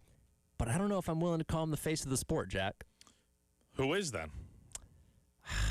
Is Arch the easy answer? No, not the face of the sport. Why not? Because he had a good year last year, but he didn't have a great year. 26 touchdowns, 7 interceptions. That does not scream. Yeah, throw it for 40. Have a Fernando Mendoza type of year, and that's face of the sport. But I don't know if stats necessarily correlate though, because I think face is it does.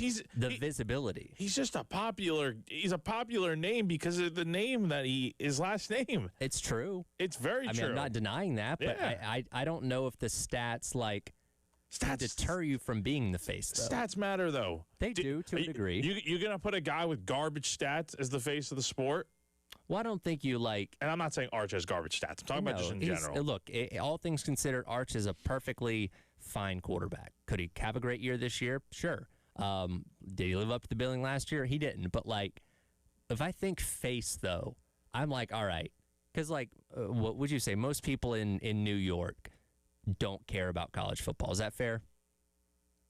For the most part? It depends on who you talk to, but yeah. Like, if I went to downtown New York City and pulled a random person, do you think that person's going to be a college football fan? Yeah, a random person, yeah, probably. So if I asked a random person on the streets of New York, hey, name me a college football player, who do you think they're going to say?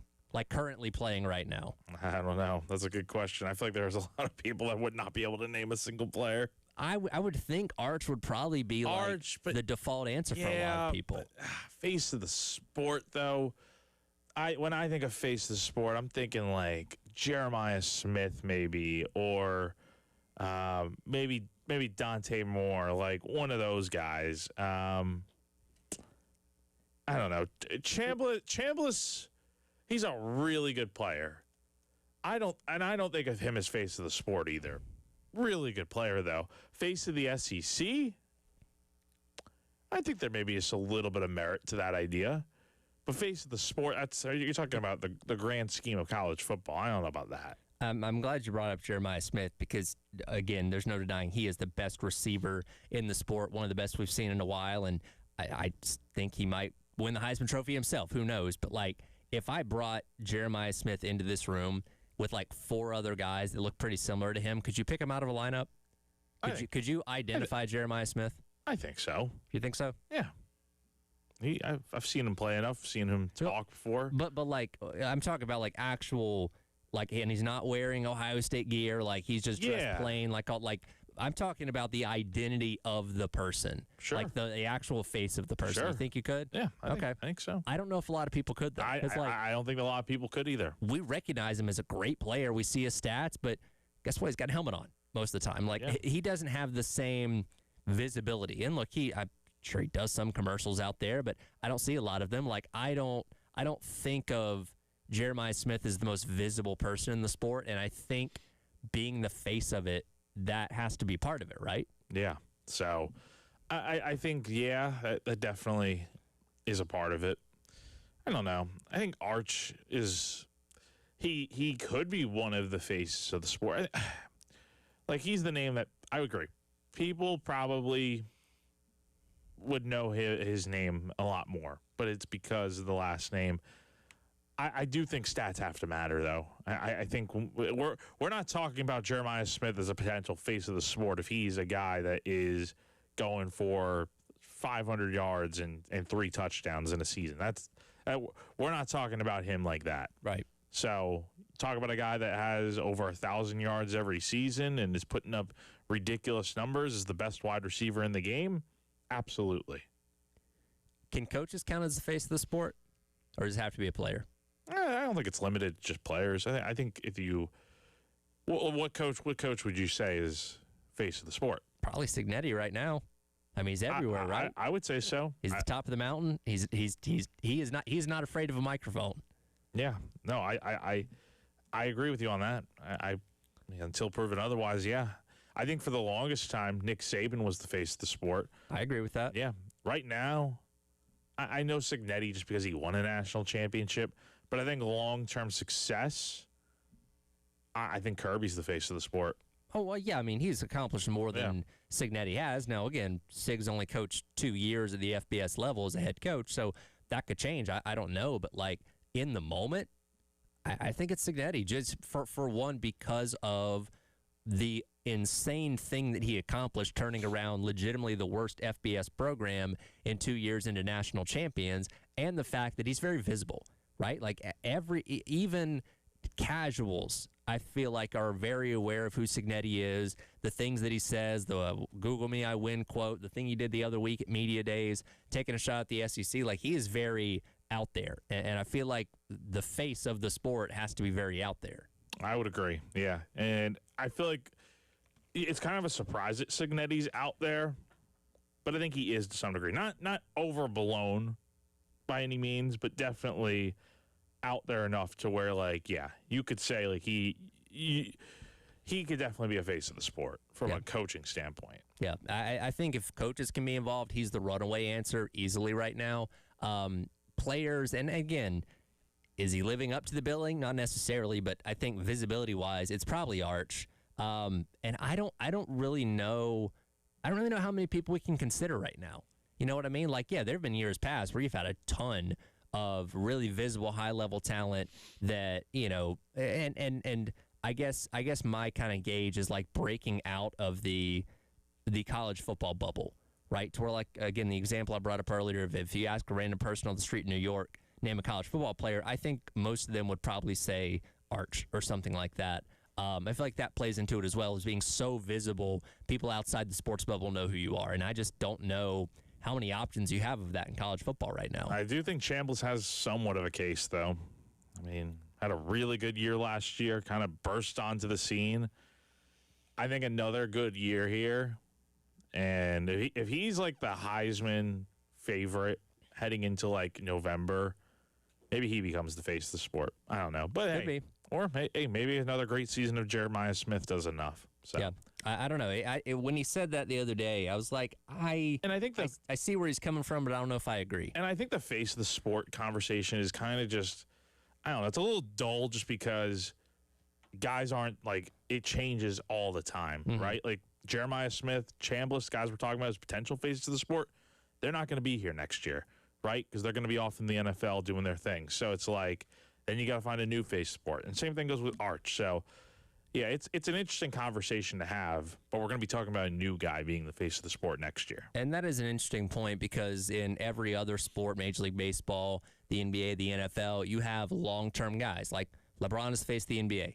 Patrick Mahomes, you'd probably say, is still the face of the NFL. I would agree, yes. Shohei Ohtani, probably the face of Major League Baseball right now. You know what I mean? And these guys have been there and established that for a while, where in college sports, specifically college football, it's recycled every 3 to 4 years. Where, hey, Johnny Manziel was the face of college football for 2 years and then had to be somebody else. Tim Tebow was the face of college football for most of his career and then had to be somebody else. Like, you don't have the ability for like, oh, that guy's been the face of college football player-wise, that is, for 15 years because nobody plays that long. Yeah, that's the downside of guys not playing.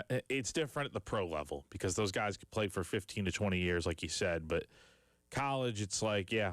And I think that's why coaches maybe make more sense as the face of the sport. But, hey, there's a ton of really talented players who could meet that requirement. Yeah, just an interesting thought to have for sure on that is, again, Curb Street believes it's Trinidad Chambliss, and I don't know, we'll see how the season goes and see if that does end up being the case. We'll switch over to the NFL coming up next. One team's already decided their starting quarterback, and, well, that's a really bad sign for the guy that didn't win the job. We'll discuss that on the other side. It is the Extra Point. Tyler and Jack on your Wednesday on the game. Wow, what a play. The Game Network. Columbia, Charleston, Florence, and Myrtle Beach. It's 2026 SEC Media Days. And the game was there all week. Yeah, I think it's really important. I think if you look across college football specifically, but college athletics, the best teams, in my opinion, year in, year out, are the oldest teams. On the Game Network, the 107.5 The Game app, and at The Game TV Radio on YouTube. All right, everybody, let's tell you about our friends over at Krantz Cooling, Heating, and Plumbing. As always, the presenting sponsor of the Garnet Trust Hour on Tuesdays and Thursdays here on the game. Krantz Cooling and Heating has been providing great HVAC services to Midlands residents and businesses since 1983. And now that same great service that you're accustomed to for your heating and your air conditioning now applies to the plumbing line. You can hit them up at 803-672-3224. You can also go to their website at krantzcooling.com. That's Krantz, cooling with a K.com. You can text them directly from their website. Let them know about what HVAC issues you're seeing at your home or business, what plumbing problems you're having. They'll schedule an appointment, come out, take care of it. Shout out to Justin Krantz, the general manager there. They do an incredible job. They've been out to my home in Wes's. Let them come out to yours. KrantzCooling.com. Powered by Integrated Media. The Game TV. Sponsored by Shepherd's Glass. For auto, home, and commercial glass. ShepherdsGlass.com. In Chapin and West Columbia. The Game TV. Sponsored by Shepherd's Glass. Dining out? Yikes. Couldn't be me. Except, wait, It is me? Because now, for a limited time at McDonald's, I can get a classic McChicken or sausage burrito for just $1.50. You heard that correctly, $1.50 USD. That's less than the gas to get there, or 1 hour of parking, or, well, honestly, most things right now. Leave it to McDonald's to come through for me and the crew when we need it the most. Ba-da-ba-ba-ba. Prices and participation may vary. Cannot be combined with any other offer or combo meal. From Camden to Lexington or Orangeburg to Newberry, homeowners across the Midlands trust Canty Foundation Specialists. If your home has wall cracks, broken concrete, uneven floors, or crawl space problems, we got you covered. Just ask this local homeowner. You can't beat something like that. Call today for a free inspection. 803-424-8380 or visit us at cantycanfixit.com. Don't wait until it's too late. Canty can fix it.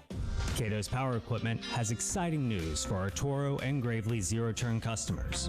Starting summer of 2026, we're introducing the all-new Cato's Care Plan, designed to keep downtime to an absolute minimum, with scheduled routine maintenance, priority scheduling, affordable pickup and delivery, and everyday low pricing. Give us a call at 803-254-3711 or go online to catospowerequipment.com to get your plan quote today.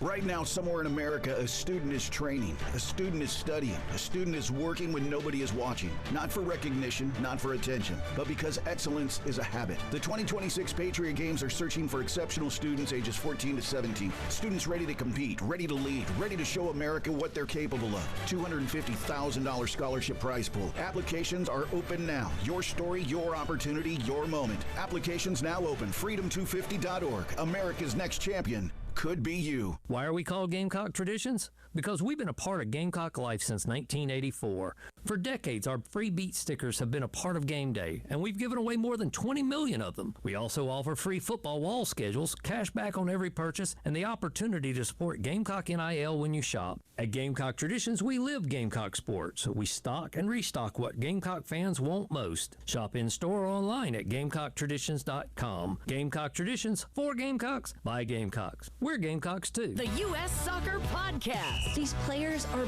battered and exhausted, but you don't hurt like this if you don't care about this team, about this country, about this game. You can feel the intensity, the goals, the energy, the wow, look at us. Here in the U.S., I have got some news for you. There's so much more to come. My name is Megan Klingberg, and we're just getting started. The U.S. Soccer Podcast, presented by Henkel. Follow and listen on your favorite platform. Oh, yeah. The Extra Point with Tyler Head. And the kick is good. Call or text 803-404-6100 on the Game Network.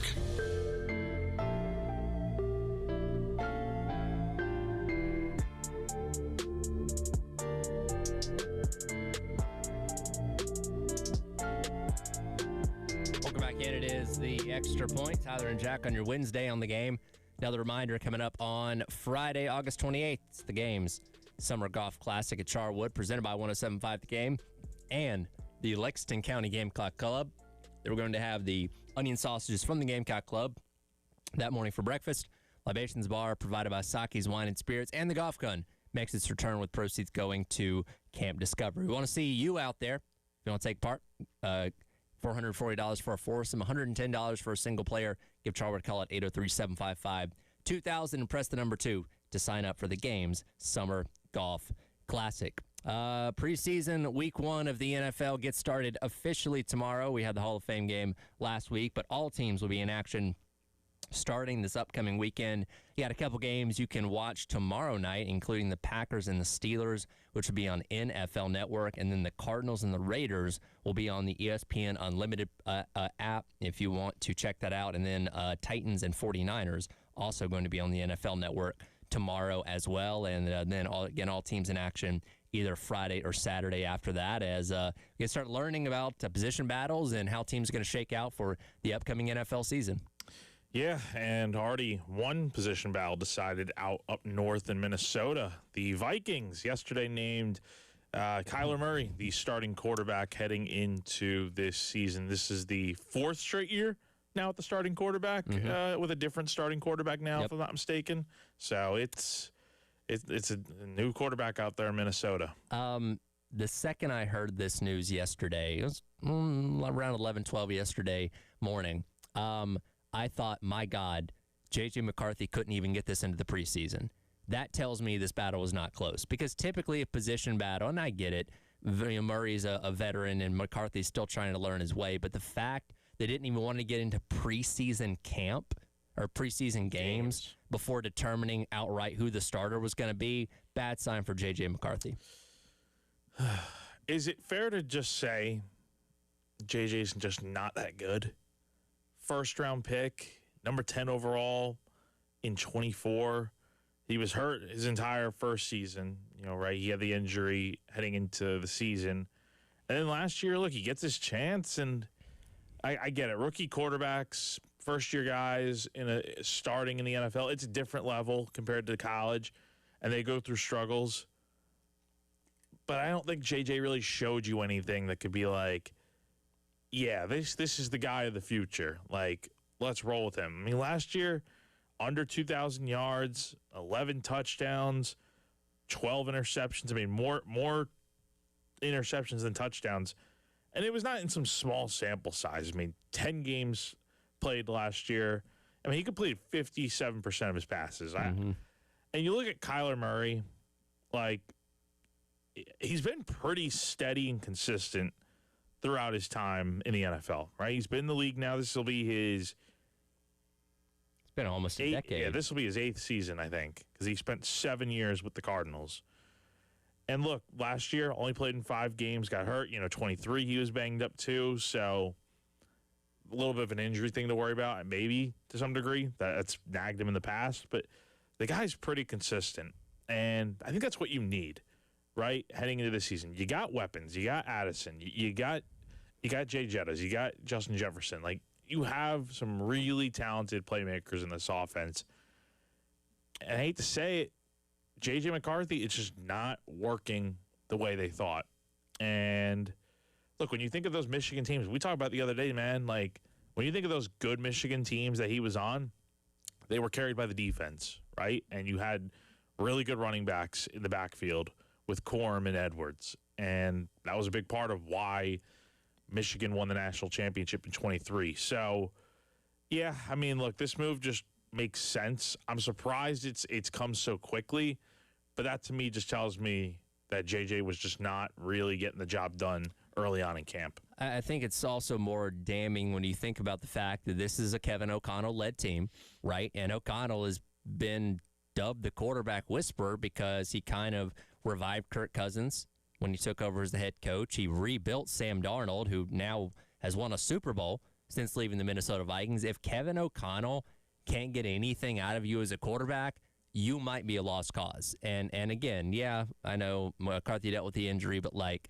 you said, there was nothing that you look at for what he did last year that showed very much promise at all, to where you say, okay, wasn't a great year, but there was this. Like, he just struggled the entire time. And that's why they went out and got Kyler Murray, because you didn't have enough confidence that you could fix him in the offseason. And now, again, before preseason games even start, they're already saying, yeah, he's our guy. And signing Murray, to me, because when they signed him, it kind of felt like, okay, you're not signing Kyler Murray to be your backup, right? So he's probably going to be your starter.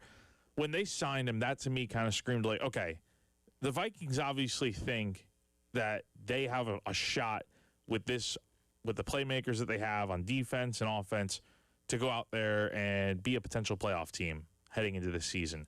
They just need the right quarterback.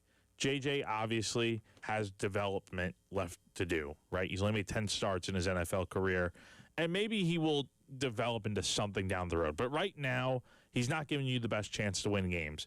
So why not have him learn from a veteran like Murray for a year and then see what happens after that, right? Because it's a one-year deal with Murray, if I'm not mistaken. So it's not some long-term sort of thing. The other thing with Murray is he gives you a dual-threat capability. He's still a very good mobile running quarterback, but he's also shown that he can throw, for almost 4,000 yards in multiple seasons throughout his career. Like, aside from a year here and there where he was banged up, when he's healthy, he's typically really good. So as long as he stays healthy, I think Kyler gives them a shot to be a contender in the NFC North. It's a crowded division with the Lions, Packers, and who am I missing here? Bears. Yep. I mean, like those are three very good teams. So I don't know. I mean, it's going to be a tight race in that division, but Kyler Murray far and away will give you a better chance to win than what JJ can do for you this year. Well, like you said, with the playmakers that you have and the talent you have on that team, you can't waste your time with an unproven quarterback, right? And it's like, okay, if this was a Vikings organization that was rebuilding, they say, okay, you can go through the growing pains with a young quarterback that's trying to find his way, and if after 2 years or something like that it doesn't work, then maybe you try something else. But like, they are in a position where they can still win at a high level right now. And again, they were 14-3, 15-2 2 years ago when them and the Lions played for the top seed in the last week of the regular season. So they're still in a window in a lot of ways, and having a quarterback that can't help but throwing it to the other team, that's not going to win you many games. So, yeah, is Kyler Murray the best quarterback in the NFL? No. Is he a better option than J.J. McCarthy? Absolutely. Yeah, I don't even think it's particularly close. So it is, I mean, hopefully, for JJ's confidence, it's not like he's taking this, as a bad thing, uses it as a learning tool, because he still needs to develop, right? I'm not saying he can't be a good quarterback someday in this league, but, man, it's going to take a lot more time. Yep. And, the Vikings, you have Justin Jefferson in the middle of his prime right now, right? He's still a young guy. You don't want to waste that with a guy that is throwing more interceptions than touchdowns. You need a guy, even if it's Kyler Murray, to go out there and give him the ball, and that'll give him the most chance at success. Vikings will play the Giants in preseason game number 1 coming up on Saturday. You can watch that at 1 o'clock on ESPN Unlimited. Come back and wrap up the hour and talk some racing with Jen Jensen as the Extra Point rolls along on your Wednesday on the Game. Wow, what a play! The Game Network. Columbia, Charleston, Florence, and Myrtle Beach. Hey, this is Tyler Head from 107.5 The Game and the Game Network. If you run a diner, bakery, coffee shop, burger joint, pizza spot, or that hidden gem everybody should know about, how would you like to get the word out about your business without spending a dime? Well, we got you. All you have to do is text your name, your business, and your phone number to 803-404-6100, and we'll be in touch. There is no catch. Times are tough, and we're here just trying to help you get folks in the door of your business. This is a Westwood One Sports Minute. For some strange reason, Golden State Warriors general manager Mike Dunleavy spoke publicly about the possibility that Steph Curry could demand a trade out of the Bay Area. Dunleavy did say he believes Curry wants to finish his career with the Warriors. If you're Mike Dunleavy, why would you even say this out loud? Why tempt fate? The Warriors can't win the title this year. Steph Curry surely knows it. What if he does demand a trade? I'm Nick Costa.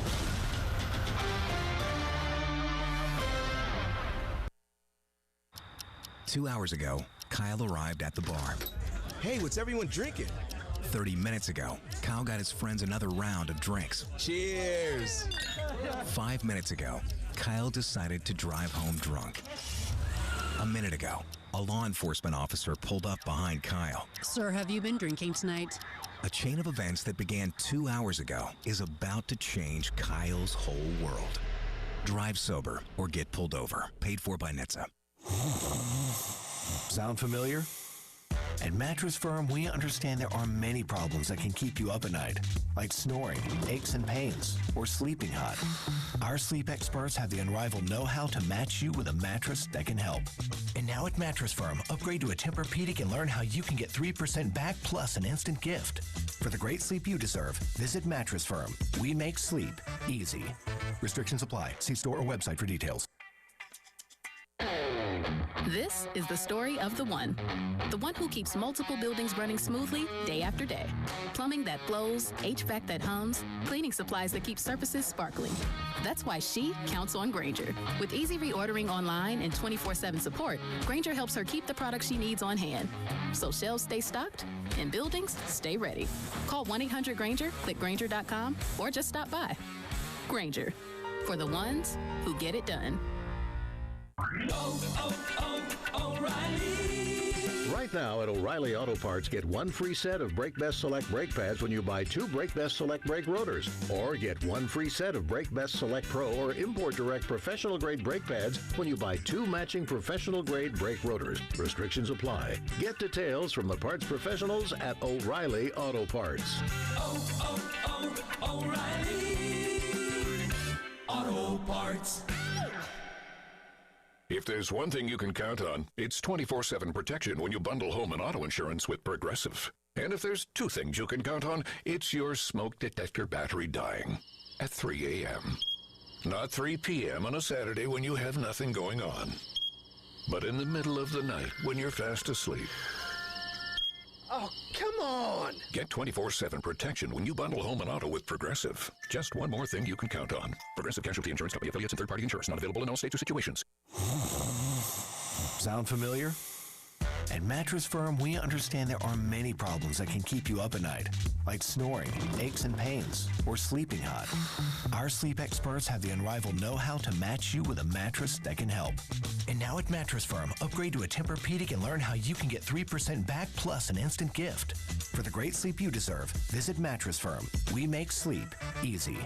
Restrictions apply. See store or website for details. Oh, yeah. The Extra Point with Tyler Head. And the kick is good. Call or text 803-404-6100 on the Game Network.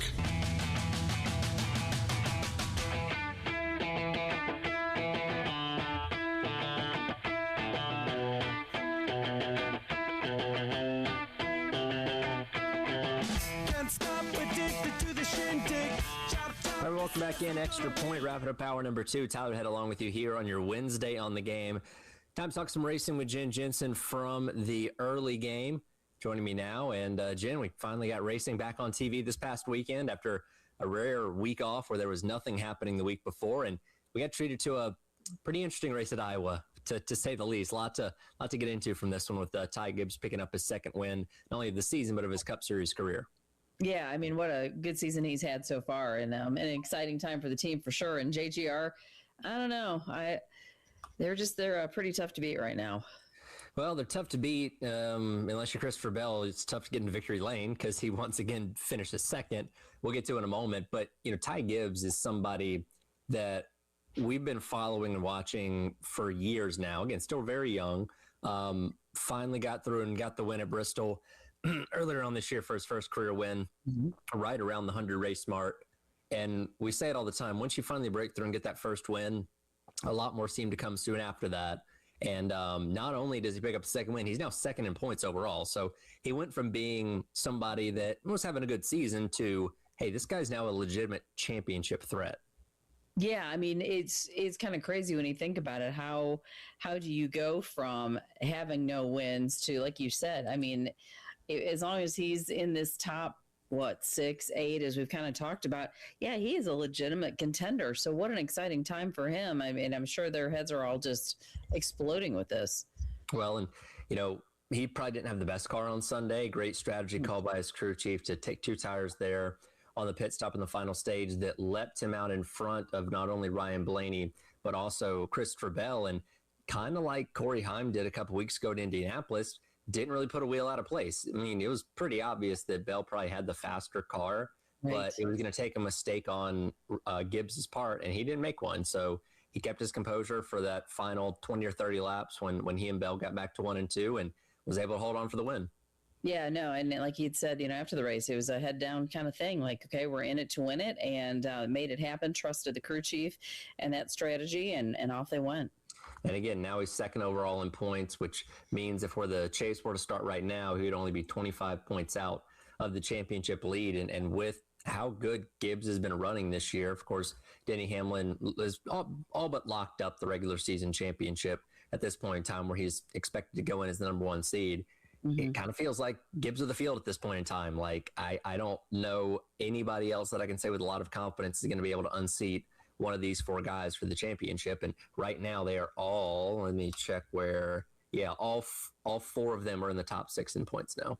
Yeah, I mean, it's absolutely crazy. And really, when you look at the top 6, it's all Toyotas. You've got a Ford in there and Blaney, but other than that, I mean, like, it's just the Toyota dominance is really, really interesting right now. Yeah, and again, Bell finished the second. Once again, I believe that was the 7th on the season, and again, he's been a bridesmaid all season long. He really has been, and again, very much like Indianapolis with Corey Haim, Gibbs didn't put a wheel out of place, but Bell was right there the entire time, just dogging him lap after lap after lap. And in hindsight, had he chosen to take 2 tires and been out in front of Gibbs, he probably holds him off for the win. You know what I mean? So they've got the speed. They're obviously running well. And, he mentioned this the other day. If even half of those second place finishes had been wins with the way the bonus points work now, he's probably up there third, maybe second in points himself. So really big difference between finishing first and second. And unfortunately, Bell has found that out the hard way. Yeah, it really has. But again, there's got to be some kind of confidence there in your equipment, in how you're running, that I just think sets him up well for the chase. I really do think that he's going to be a really strong contender. Bad day for somebody that was up there pretty high in points going into this, and Kyle Larson, as he gets caught up in an accident after he got forced into a 4-wide situation, coming off 4, ends up taking out his teammate Alex Bowman in the process. But he's somebody that I want to say he was 5th going into this race on Sunday, has dropped all the way down to 10th. Chase Elliott drops a couple spots down to 7th. Again, this Toyota dominance is really kind of separating themselves where the Chevys are. And for Hendrick Motorsports, whose only 2 wins this year are with Elliott at Martinsville in Texas, just a very odd season for them to not be finding victory lane at the clip that we're used to. Yeah, you just kind of wonder, what are they thinking and how are they trying to regroup? Are they making some kind of different adjustments for the chase, or just are they kind of scratching their heads like, where are we missing the mark? Yeah. And do they figure that out this year? I don't know. But certainly something that as you go into the upcoming off season, you definitely want to figure out this race. When you kind of look at the final standings, odd in a lot of ways. Again, no surprise up front with 2 Toyotas leading the way and Blaney in 3rd. But you look at guys like Josh Berry, Ross Chastain, Connor Zilic, our guy in 11th. Like a lot of guys who haven't had good seasons ended up having really good days on Sunday. Yeah, it was a good race for a lot of them. And I think the uniqueness of the track, maybe that lends itself to some of the successes or the more unexpected successes. But I actually did like to see people like some of the younger guys really gravitate towards the track. We've only had a few races there, and I think it does provide really good racing. And I think it's encouraging to see some of them really do well. We also learned over the weekend that Iowa will be the host of the 4th of July race next year, which will be on Sunday. As again, NASCAR, we talked about this a few weeks ago, rotating through the 4th of July almost every single year. Haven't really found that identity for a new sticking point since leaving Daytona.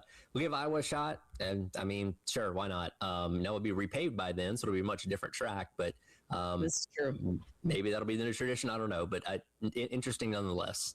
Yeah, well, I think getting some good corn is good for 4th of July. So you get lots of that. Corn is great for 4th of July. They were spot on with the corn confetti. That was amazing. Talking about like what the diecast would look like with the confetti. Yeah. But no, seriously, I think it's great racing for that weekend. And yeah, is this where they're going to land for July 4th? Is it going to continue to rotate? I don't know. I'm kind of curious where this is all going to end up. We're going off to Richmond this weekend, 3 more races until the chase begins. And I don't know, does Austin Dillon go out there and dominate again? I don't know. I don't think you can count him out. He surprisingly did pretty well last year. Certainly can. We'll see what happens on Saturday night. Appreciate it as always, Jen. Yep, thanks so much. Coming up next, Gamecock Central Takeover Hour as your Wednesday rolls along here on the game.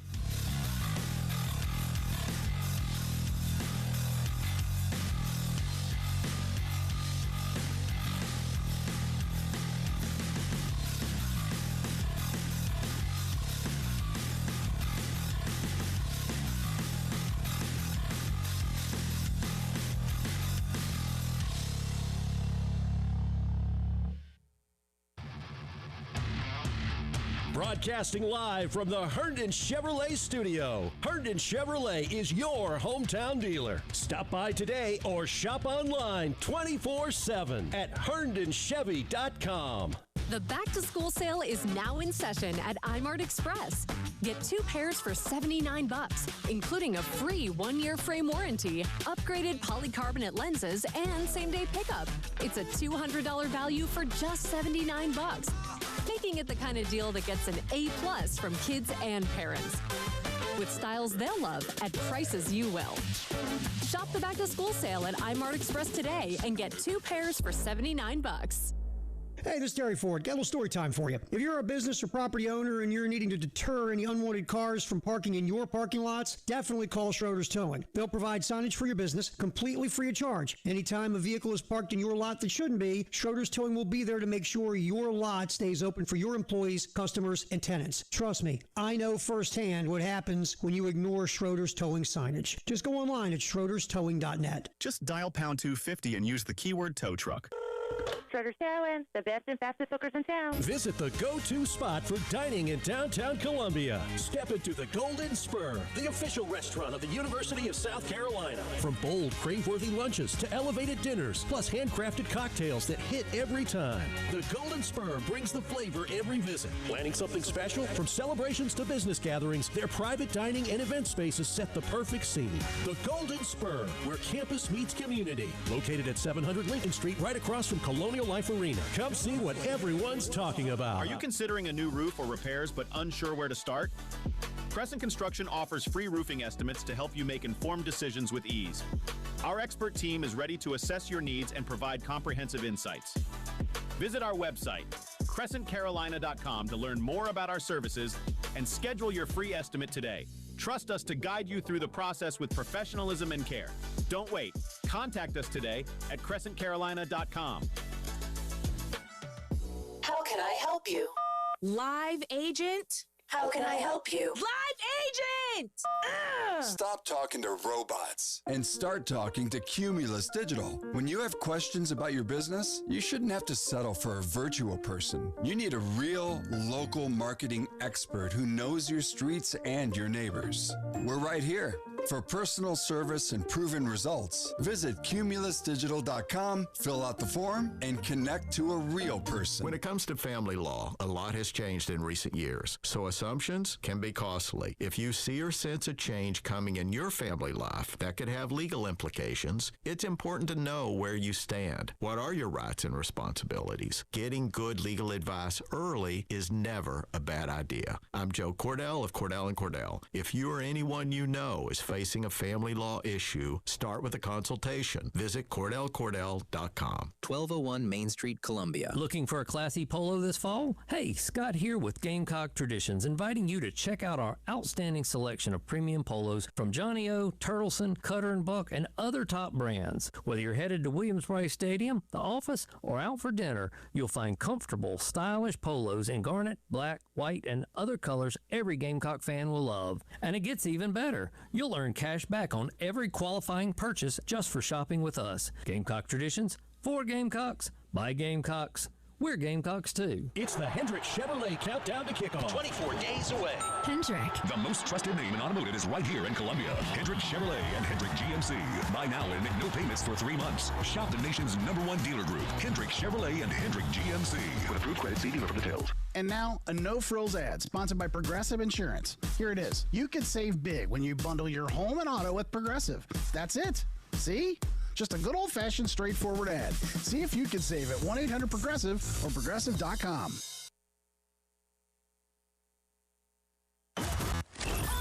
Your home for the Gamecocks. 107.5 The Game. WNKT Eastover, Columbia. A Cumulus media station.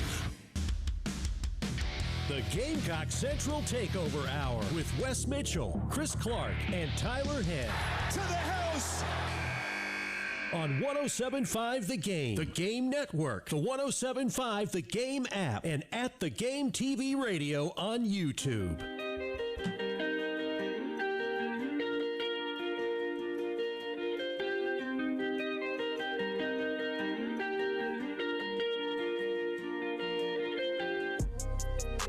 O'clock on your Wednesday morning. Welcome back in. Gamecock Central Takeover Hour. Tyler, West, and Chris will be along at some point. I think he's parking the car right now, along with you here on the game. Wes, I saw you got your own door service there. Kaylin holding the door open for you so you can make your grand entrance a moment ago. She said she was waiting for me. I think she was fibbing, but that was nice. She just took some other guests down the hall, so I think she was waiting for them. You just happened to be at the right place at the right time. Yeah, so, for sure. But, great start to the day. Great start in the morning there. And plenty to get into as the hour rolls along. Of course, Coach Beamer talking yesterday for his usual Tuesday press conference as preseason camp rolls along. But Wes, we have a guest for joining us on the AAA Heating and Air phone lines, that being the head coach of Gamecock Women's Soccer, Shelly Smith. As guys, it's match day. We have a sport that is actually playing a competitive game today as women's soccer will take on Oregon State. Coach, thank you for joining us, and happy match day. Thank you, guys. Yeah, it's crazy that we're starting already, but this is an early date for Gamecock Athletics, but excited to get the fall season started tonight. Walk us through what is a match day like for you in terms of preparation, getting things ready for 7 o'clock tonight. Yeah, I'm actually just got off the field. Our team goes out and gets some activation, rolls out, stretching, and then they play a little soccer tennis. Fun game to have some competition and get on a ball in the morning, keep them active. And then they have the rest of the day, and normally they would be going to class, and right now, before this class hasn't even started, they have a whole afternoon to get their naps in, whatever they need to do, and come back later about 2 hours before the game to get some more food in them and get ready to play. But they're excited, and they're so ready. It's nice to see the excitement that they kind of brought to the field just this morning, excited about being out here tonight. Hey, Coach, it's Wes. Appreciate you hopping on with us. Year 30, season number 30 for you. Congratulations, first of all, and did you ever, even dream when you first got into this that, 30 years later, you'd, still be a head coach? What does that even just feel like to hear those words? I saw they posted a graphic about it with some photos and stuff earlier this week. Okay, yeah. Yeah, that's a lot, and for sure, I definitely didn't know I'd be doing this, but it was also something where I always, enjoyed the game so much and wanted to be involved in athletics still, and it was such a great avenue for me to continue being in a game, working with players, committed players, student athletes that want to be their best, and so it's been really rewarding all these years to put teams together, to develop friendships, to see them become such good lifelong friends, and be successful after college. So that's kept me in this game for sure, and it's been really nice to have some good success here at South Carolina along the way. Hopefully folks will be out tonight, 7 o'clock. Also, if you can't make it, it's going to be streamed live on SEC Network Plus. So everybody listening, check that out. But, Coach, can you give us a little background? Oregon State coming, obviously, all the way across the country. How does the scheduling work? How does a matchup like this sort of actually get set? And, maybe give us a couple thoughts on Oregon State if you can. Yeah, it's actually unique to start the season against an opponent that we really don't have much information on, and they don't have much on us either. And so it's kind of a refreshing change from playing the same teams you normally face year after year. So all we could kind of do is gather from what we know from their past seasons. And same thing for them. And this all happened because, ironically, the head coach, Caroline Kelly, actually played for us for a year here at South Carolina. So she was great, wanted to bring her team back to, where she competed. And obviously us still being here, it was really nice to be able to welcome her back tonight. So that, was a 2 years in the making type of thing with schedules, and really glad it's going to work out for her to come back to the East Coast and bring her team here to Stone Stadium. Gamecock women's soccer coach Shelly Smith joining us on the AAA Heating and Air phone lines. And you mentioned not having a ton of information on Oregon State. To open the season, again, you've been doing this for a long time, and we're in the portal era now where so much changes year to year for every team across every sport. Is this the most difficult it's ever been to scout an opening day opponent? Because I don't know how many transfers they brought in, but you probably got a lot of people from a lot of different schools the prior year that you're trying to scout ahead of this game. Yes, for sure. They have definitely a new group of athletes that have come in, so definitely leave a little bit of mystery. We have some new players too, but one of our players, actually Sydney Middaugh, who came in as a transfer, she is from St. Mary's in California and played against them. So Caroline knows her, and the last time Sydney played against this team, she scored 2 goals. So we're hoping that she has that same kind of success. I think Caroline wasn't happy to see her on the roster. She had to face her again, which she was kind of joking about. But beside her and a few new faces for us, we know they're going to do great this year, and they really come together as a team, and it would be nice to see what they do against an opponent that we just, again, aren't that familiar with. Coach, how much typically going into a game, especially if you do have, maybe more information on a team than you do with this one, how much does an individual game plan just on a typical day maybe mold or change based on that opponent versus just the concept of like, hey, we are who we are, we're going to go do what we do? Like, I'm sure you always have a scout, but how do those two things maybe balance each other?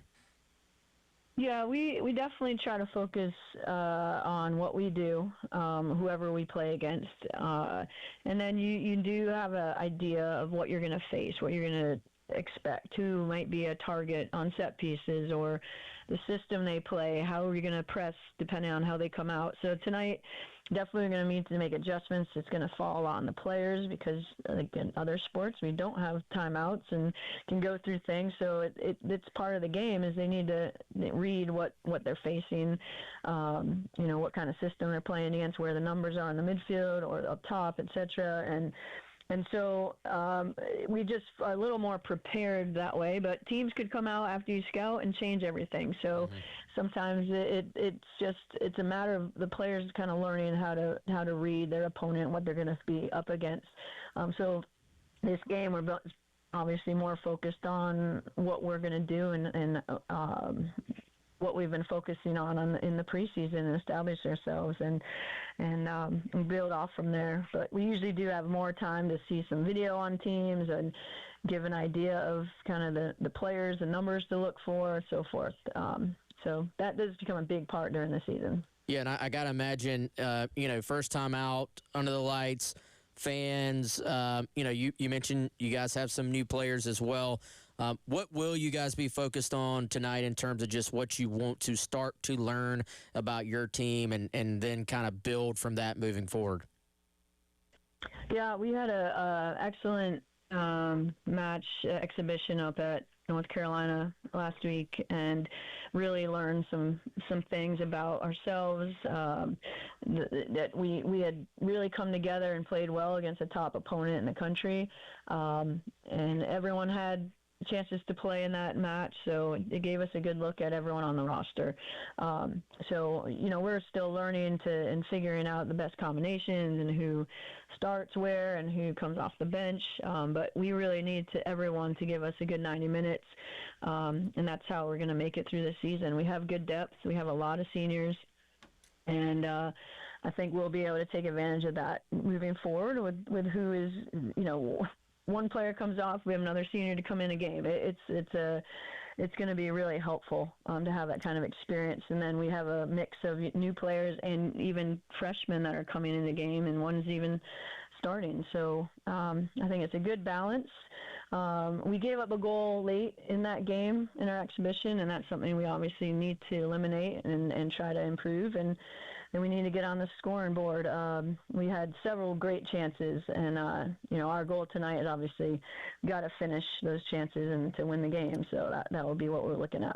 Well, Coach, certainly best of luck tonight. Not sure the next time we'll get to speak to you. But you guys got a game on the road this weekend at Wake Forest, the rivalry game with Clemson coming up next Thursday. So until we get to speak to you again, hopefully best of luck, and we have a lot of wins to talk about next time.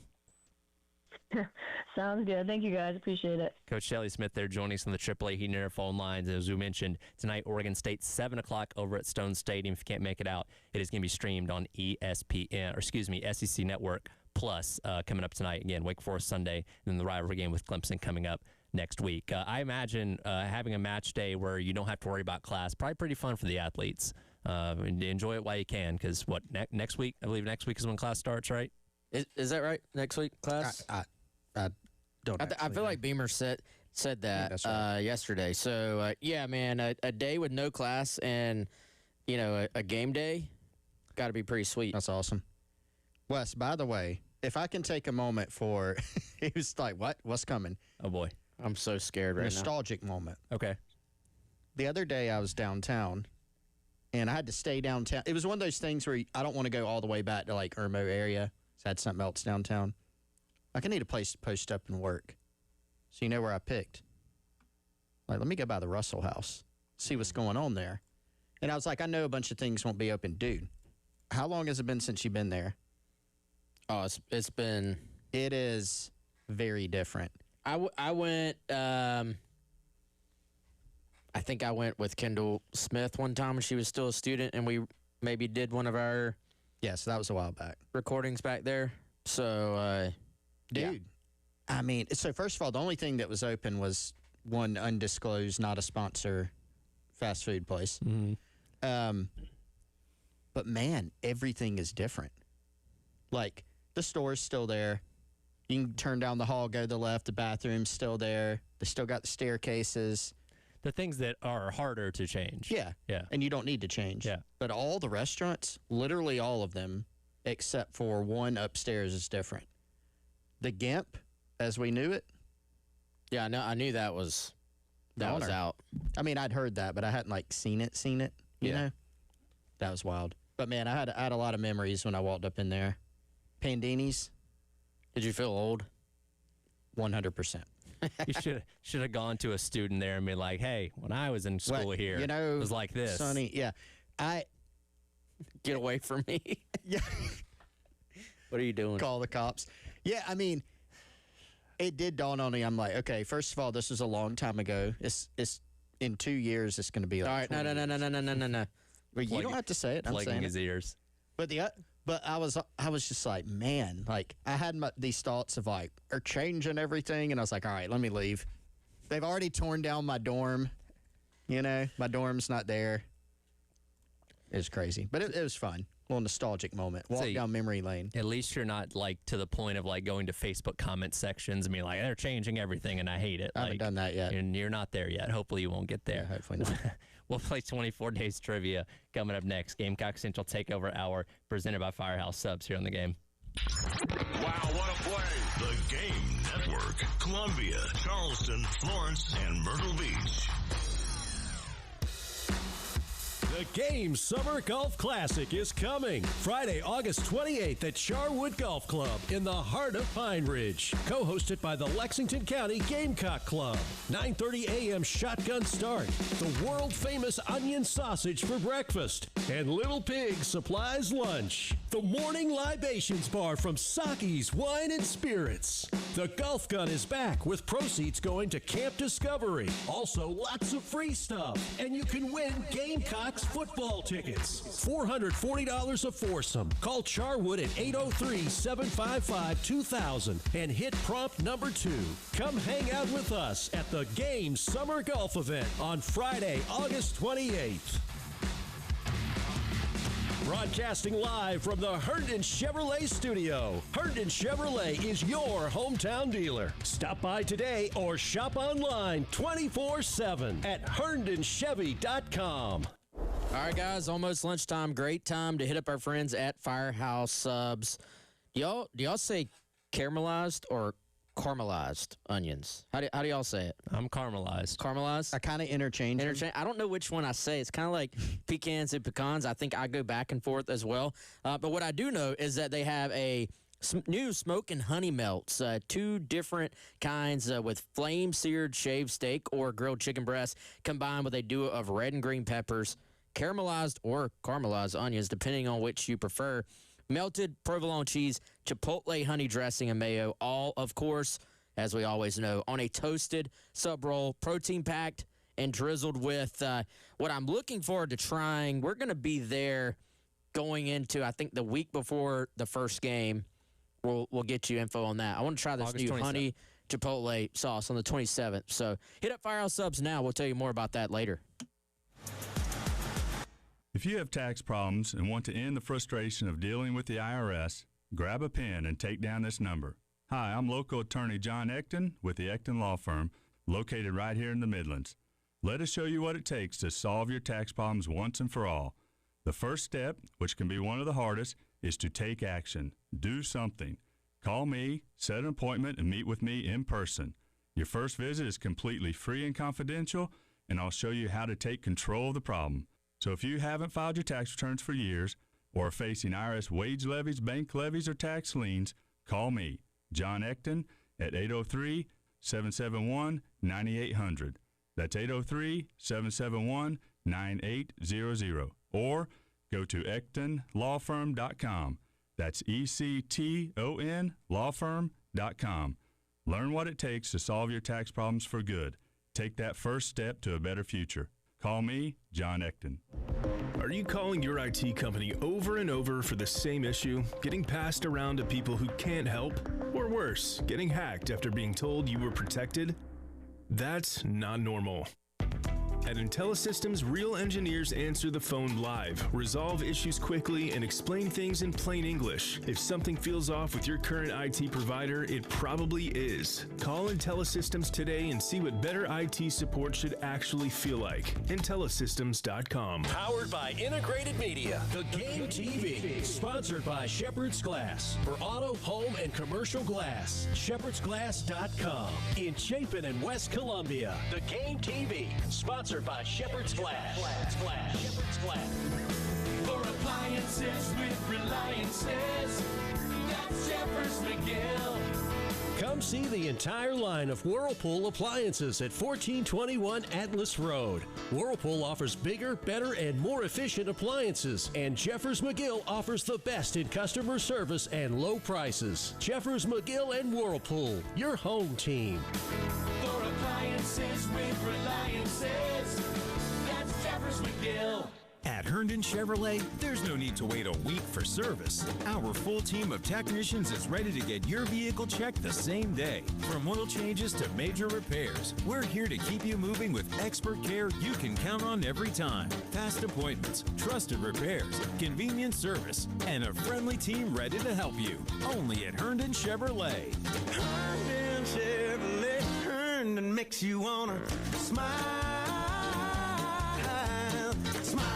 Don't miss this sweet deal from Lakeside Seafood and Steak. Beginning this Friday at 9 a.m., visit 1075thegame.com and click on Sweet Deals to get a $50 gift certificate to Lakeside Seafood and Steak for just $25.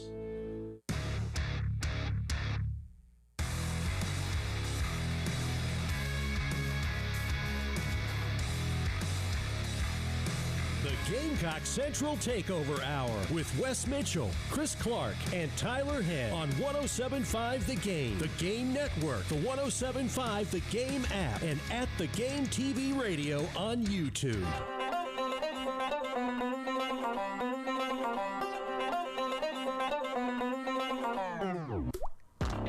Welcome back in. Gamecock Central Takeover Hour on your Wednesday here on The Game.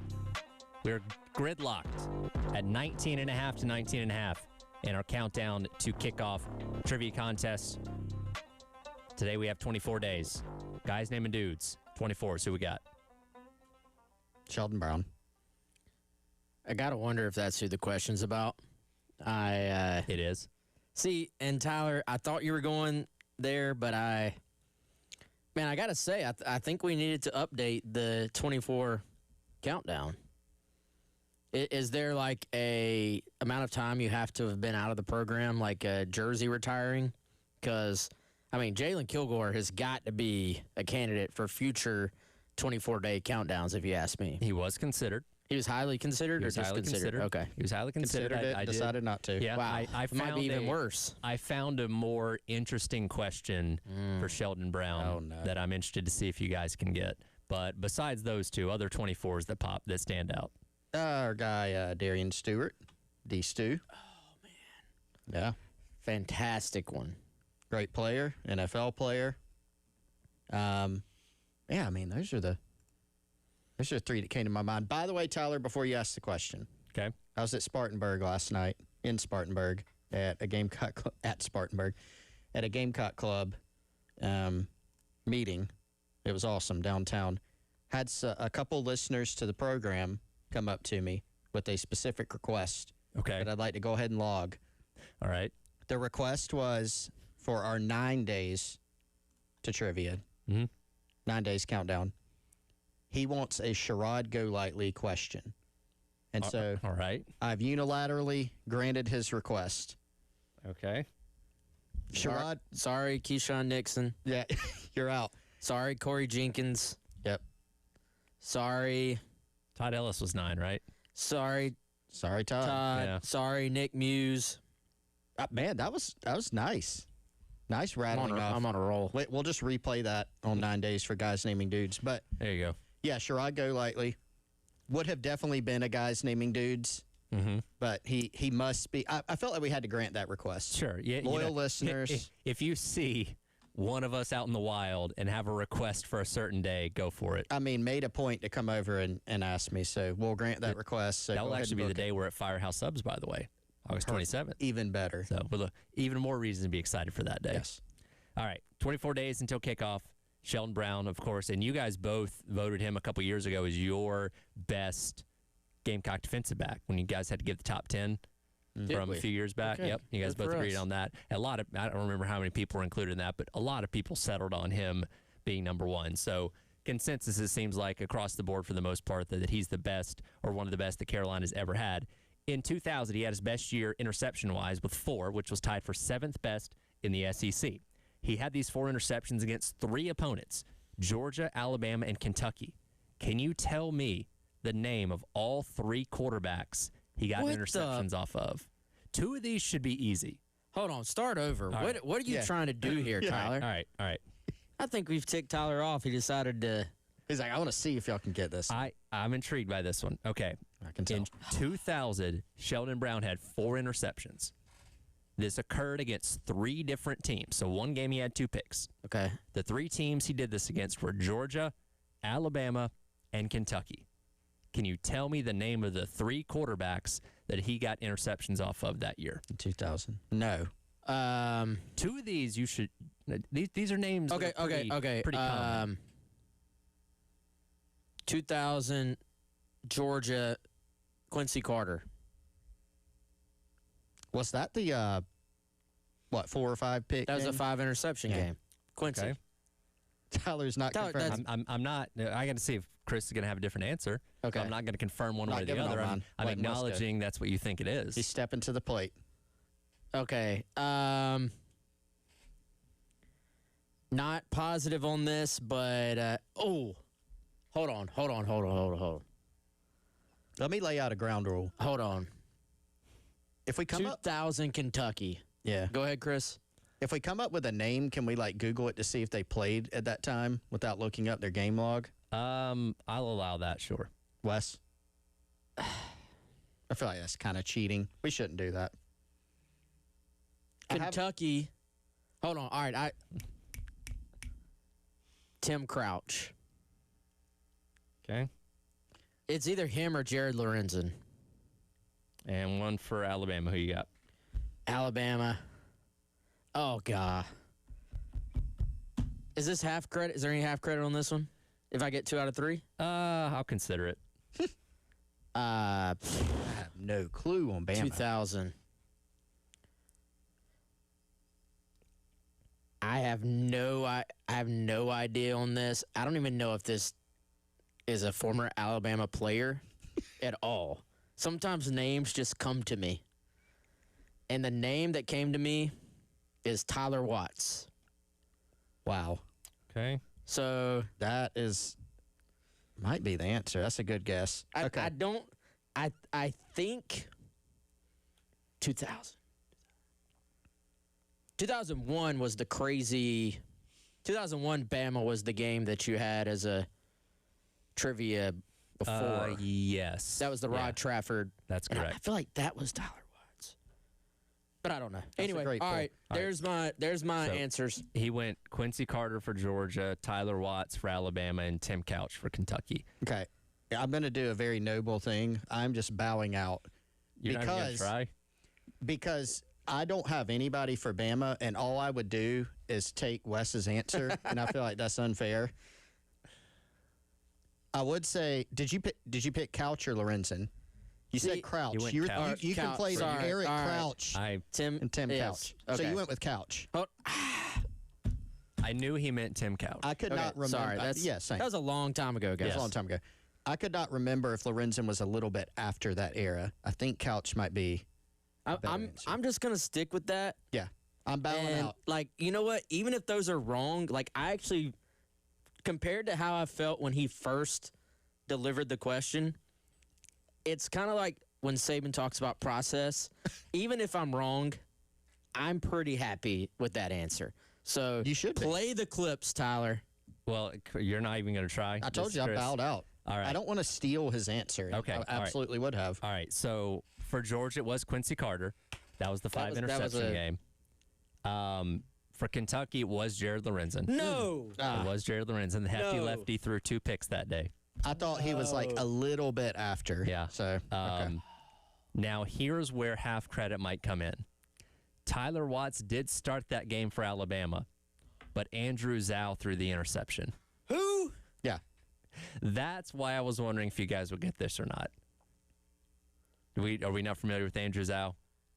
First time I'm hearing the name. Longtime assistant at Clemson, now the tight ends and chief of offense at Samford, which I don't know what that is, but it sounds cool. But Tyler Watts did start that game, though he did not throw the interception to Sheldon Brown. It's a great pick. Should he get like half credit for that? Chris?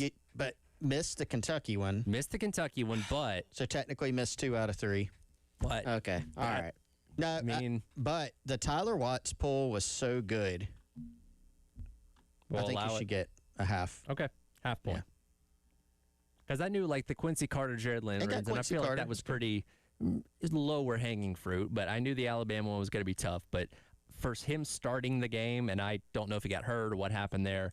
But yeah, Andrew Zhao threw the interception later in the game. Okay.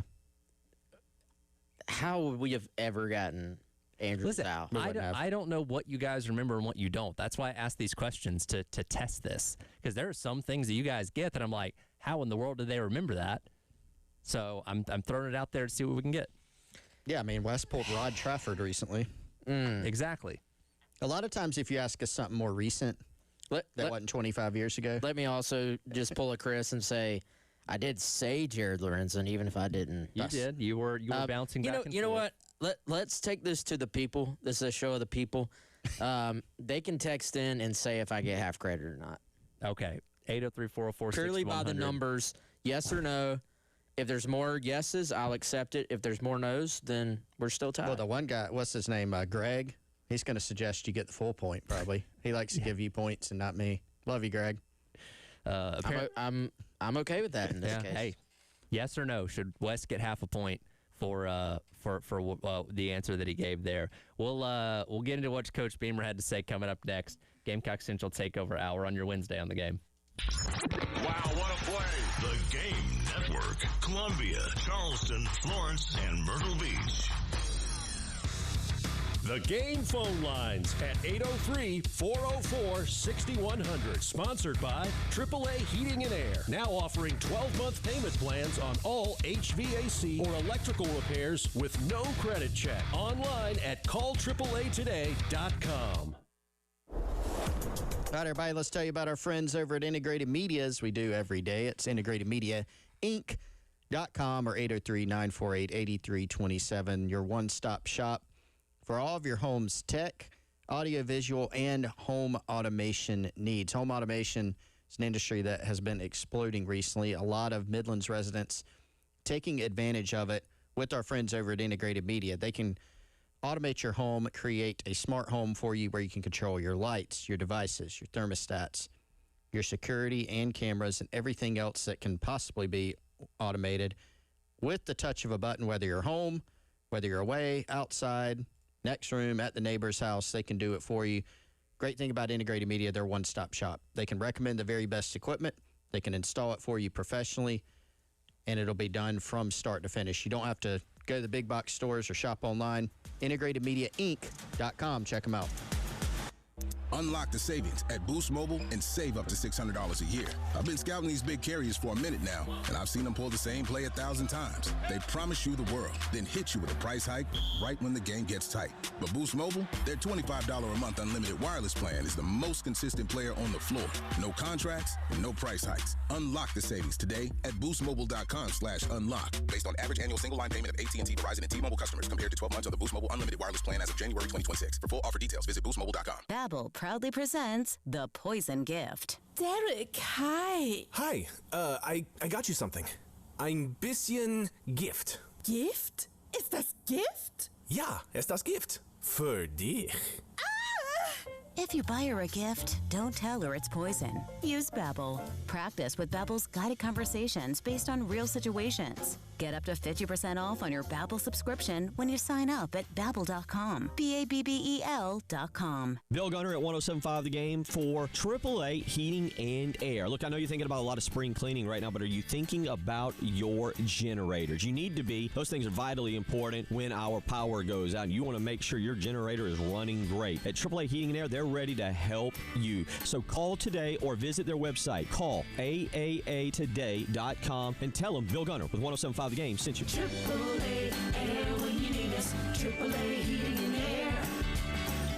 There's one way to stop the IRS from moving forward against you. That's to have an experienced attorney who understands the law and your rights. Hi, I'm local attorney John Ecton with the Ecton Law Firm. When you hear these so-called national tax resolution companies telling you your IRS problems can go away, ask yourself, does it sound too good to be true, or am I just talking with a salesperson? Will a licensed attorney handle my legal problem? An IRS problem is a serious legal matter. Don't trust your tax problems to some out-of-town TV spokesperson. Come meet with me in person, and together we'll take control. We've helped thousands of individuals and businesses with tax problems right here in South Carolina. Your first visit is completely free and confidential. So if you're facing IRS wage levies, bank levies, or tax liens, call me, John Ecton, at 803-771-9800. That's 803-771-9800. Or go to EctonLawFirm.com. If you're a Carolina resident and you have an IRS problem, hire a Carolina attorney. Hire me, John Ecton. Hey, this is Ray and Nathan with Pope Davis Tire Automotive. Maybe it's 250 degrees right now in honor of America's 250th birthday. So, come to Pope Davis for our All-American Star Spangled, Red, White, and Blue, Freedom Eagle AC Special. $50 off charging your AC or $200 off if you need your compressor replaced. That's really giving ice cold. This offer only good while it's still really freaking hot outside or until August 31st. Bet. Visit us online at PopeDavisTire.com. Want to unlock the power of athlete marketing to grow your business? Garnet Trust has recently launched a business membership program, making it easier than ever for your business to work directly with a USC student athlete. Visit garnettrust.com today or call 803-250-1765 to see your business boom.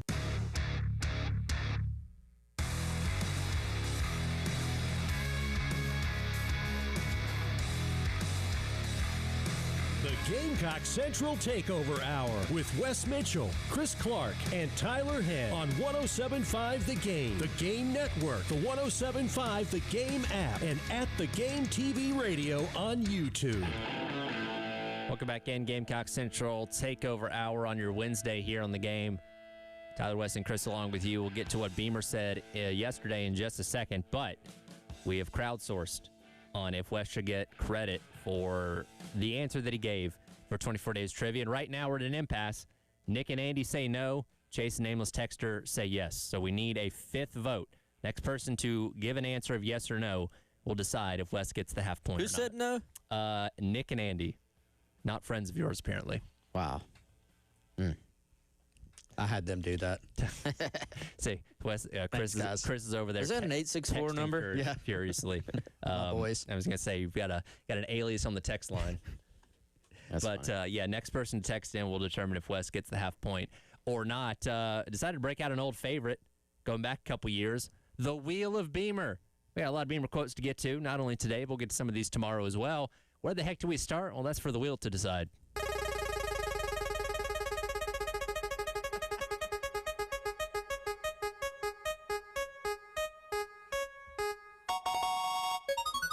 I had to drag it out of the basement. I decided to upgrade it a little bit.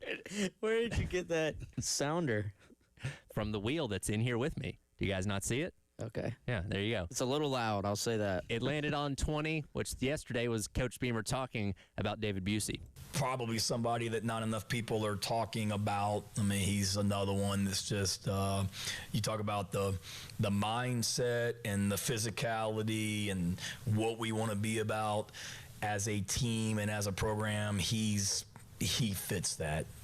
He's just really serious about his work. Great young man. Same thing with him. You go back to his freshman year, covering a kickoff against Alabama in Tuscaloosa, and he hits the returner and jars the ball loose, and that's as a true freshman, and everybody kind of realized who David Busey was at that point if they didn't already. And then had more of a special teams role last year, a little bit more on defense, but now he's in a position, those top guys, at the safety position that we're counting on. And that's what I've just seen, is just a guy that's steady all day long, David, and handles his business, tough, competitive, smart, and is doing a great job back there at the defensive back position and on special teams for us. It is funny, as you mentioned, his freshman year was only a few years ago when they were on the road at Alabama in the 24 season, but I feel like this is a guy we've talked about a lot on and off for multiple years, where it feels like he's been around here for a lot longer. But as you mentioned there, he's made some plays on special teams. He's got more work on defense last year, but he's somebody that, again, we don't have a depth chart yet, but being looked at as somebody that is going to be day one starter in the secondary for South Carolina, taking on the biggest role he's had so far in his career. Yeah, and I think we have talked a lot, rightfully so, about Currents, and I think competition is always a good thing, and a lot of times we said, hey, when will Currents take over one of those safety spots? And David Busey is probably sitting there saying, I've got something to say about that. And so that was good, I think, to hear some of that positive feedback from Shane Beamer there. And a kid that's taken what I think you would call the traditional route to potentially starting.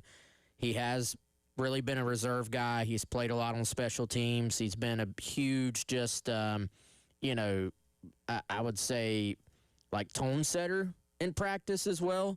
And, you need a lot of those guys, man. So I think regardless of if he is the starter, which I think if they kicked off right now, he absolutely would be, or Currents pushes his way into that, you're going to be counting on Busey to play a much bigger role than he probably has those first 2 years. But there's a little bit of Peyton Williams to his path in that both of these guys are guys we don't necessarily we don't put them, I saw JB had his South Carolina top 11 freaks list. We don't put these guys on our South Carolina freaks list in terms of just completely above the board athleticism, like elite in all these different traits, but you have to give him credit for being a really, really impressive football player. Yeah, that's a good point, because you look like Peyton Williams, it's going to be a surprise if he's not a starter. And quite possibly for the duration of the season. Shane Beamer's pointed out, he's the guy, he's the veteran of this team. He's been around the longest tenured player on the team. And, I think even you look back at the spring, like he got an award from the staff this spring. It kind of shows you that they believe that he's elevated his game. But it's interesting that the guys who are back as upperclassmen, him, Busey, the guys that probably open preseason thought of as the starters, you've got them and their experience level and what they bring to the team. But then you've got that young talent, Currents. You've got, I'd put Kendall Daniels in there as a redshirt freshman, another kid who's, 6'4", looks great just physically. Shane Beamer's even said some very positive things about his potential and upside. Now, Currents is the one that's gotten the most buzz as far as playing. It almost seems like the question is not if he's going to play, but just when and kind of how much. And, how much does that change from now until game 1 or game 1 to game 6 or game 12? And I think they're going to use preseason camp, especially the pads come on Friday. First scrimmage this weekend, second scrimmage the next weekend. Those are going to be really big opportunities for Currents. And if you want to throw Daniels in there as well, I think in particular Currents to show what they can do. I think when you look at, there's two things about Torian Gray. He is not afraid to play young players if they're the best guy. Now, even a couple of South Carolina's NFL guys, a couple of their best DBs in recent memory, Kilgore, Eamon-Worry, those guys did not open game 1 as the starter. They got, Eamon-Worry went down, Kilgore came in. Somebody went down game 1 of Eamon-Worry's tenure at South Carolina. He goes in the game. And then they kind of never look back. So, obviously, you hope if there's a change, it doesn't happen that way. You want it to happen organically, no injuries. But he'll play guys if they're ready. He threw DeMarcus Leach out there, never played corner. He's out there game 1 against Virginia Tech last year. But also, there are other instances in which, like, he'll kind of lean on the more experienced guys at the outset, even if some of the other guys maybe have a little bit more physical ability. You know, what translates into who are the 5 guys that we can trust at this particular moment to go out there and get the job done. I was going to say real quick, the funny thing about T. Gray, he is not scared, as Chris said, to throw a freshman out there if he thinks that he can get him ready. He's also not scared to rely on a Peyton Williams when all of us are going, let's be honest, like, Peyton's been a backup for most of his career. This is going into last year. You know, maybe one of these highly recruited guys will take his place instead. And Peyton just goes out there and has a really solid season. And, you know, I think there's something to be said for that. It really isn't. There's not really any favorites. It's more about, like, who do I fully believe can go out there and just do what we're asking him to do. And, you know, there has been kind of a balance between, like, hey, Nick E. is just a freakazoid. We're going to do everything we can to get him ready.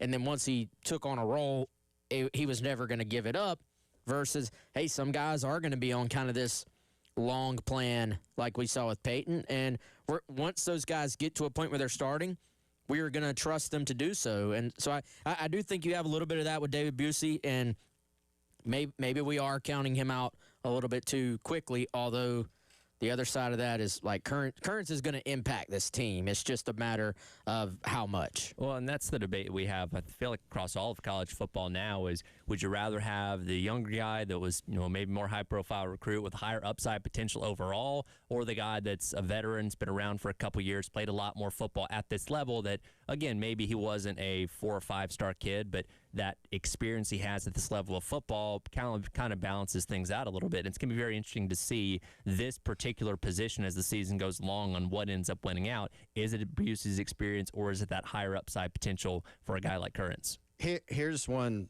thought. You know, I was just talking to somebody last night. Much different feel going in. Instead of us talking about opening up against Miami, you're talking about Kent State. You're talking about Kent State and Towson. And, yeah, you got to go play well, win all that. There's another team on the field. But it is a different conversation. You hope that you're in a position in, say, the second quarter, the fourth quarter of those games, not second quarter, second half, fourth quarter of those games, to be able to play some of these guys for the first time. You know, given what's happened in the past, does that mean you lean on those guys, like you were saying, Wes, with more experience, they're starting, and then you can get an actual in-game look at some young players, and it's going to give you a better idea, not, hey, are they going to take over, but like, okay, is what we've seen in practice, is what we think about these guys translate to this game situation, you know, those first 2 games. And I think you have an advantage potentially, and I know no coach is going to say that or want to talk about that unless it happens, and then you can talk about it after the fact about how valuable it was. But I do think there's value in that for South Carolina, about being able to maybe get those guys an early look and kind of let it fall from there. That safety spot opposite of Peyton Williams is going to be one to watch as the season rolls along. We'll come back and wrap up the hour. Also get our ruling on the text line. Does West get the point or not? Find out next here on the Gamecock Central Takeover Hour on the Game. Wow, what a play. The Game Network. Columbia, Charleston, Florence, and Myrtle Beach. This is Bill Gunner with 107.5 The Game and The Game Network. If you run a diner, bakery, coffee shop, burger joint, pizza spot, or that hidden gem everybody should know about, how would you like to get the word out about your business without spending a dime? Well, we got you.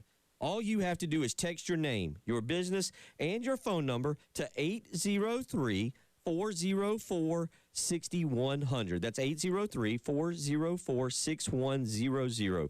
And we'll be in touch. There's no catch. Times are tough, and we're here just trying to help you get folks in the door of your business. This is a Westwood One Sports Minute. There's a ton of optimism around the Chicago Bears heading into the season, and it's because of head coach Ben Johnson, offensive mastermind, and quarterback Caleb Williams. But the Bears defense looks to be a significant problem right now. They just lost safety Kobe Bryant, came over from the Seahawks, 4 to 6 months, knee surgery for him. This Bears defense looks very suspect. The Bears are going to have to outscore teams this season. I'm Nick Costello. episodes.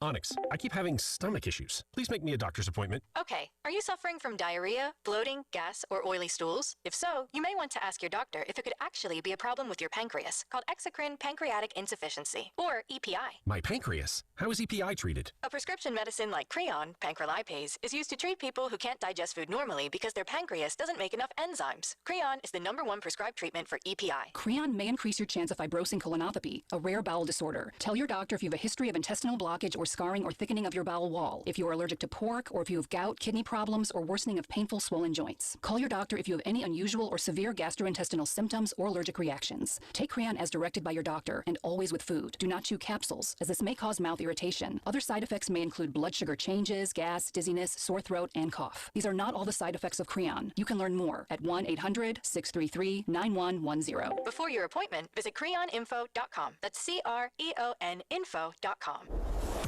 All right, guys. Hey, Chris, did you know that since 2002, more than 244,000 lottery-funded scholarships and grants have been awarded to University of South Carolina students like the Life, SC Hope, and Palmetto Fellows scholarships? Were you aware of that? I actually did know that because I got one of them. Well, I did as well. I didn't realize it was that many people like you and me, though, because the lottery proceeds have funded millions of scholarships and grants across the state of South Carolina and thousands of school buses to get students to school. Playing the lottery for fun is a win for education in South Carolina. You can learn more about that at sceducationlottery.com/educationwins. Again, man, 244,000 scholarships and grants funded by lottery proceeds since 2002. So if you play that, lottery is a win for education in the great state of South Carolina. Again, sceducationlottery.com/educationwins. To make exercise a habit, find something you enjoy, like shopping. It counts as a workout when it's Kohl's Active Sale. Get 20% off across the store and 25% off top active brands that'll have you feeling your best. Adding to your cart is pretty much cardio, right? Find out at Kohl's. Select styles. 25% offer ends August 15th. 20% offer ends August 16th. Exclusions apply. See store or Kohls.com for details. Ready to order? Yes. We're earning unlimited 3% cash back on dining and entertainment with a Capital One Saver card, so let's just get one of everything. Everything? Fire everything. The Capital One Saver card is at table 27, and they're earning unlimited 3% cash back. Yes, Chef! This is so nice. Had a feeling you'd want 3% cash back on dessert. Ooh, tiramisu. Earn unlimited 3% cash back on dining and entertainment with the Capital One Saver card. Capital One, what's in your wallet? Terms apply. See CapitalOne.com for details.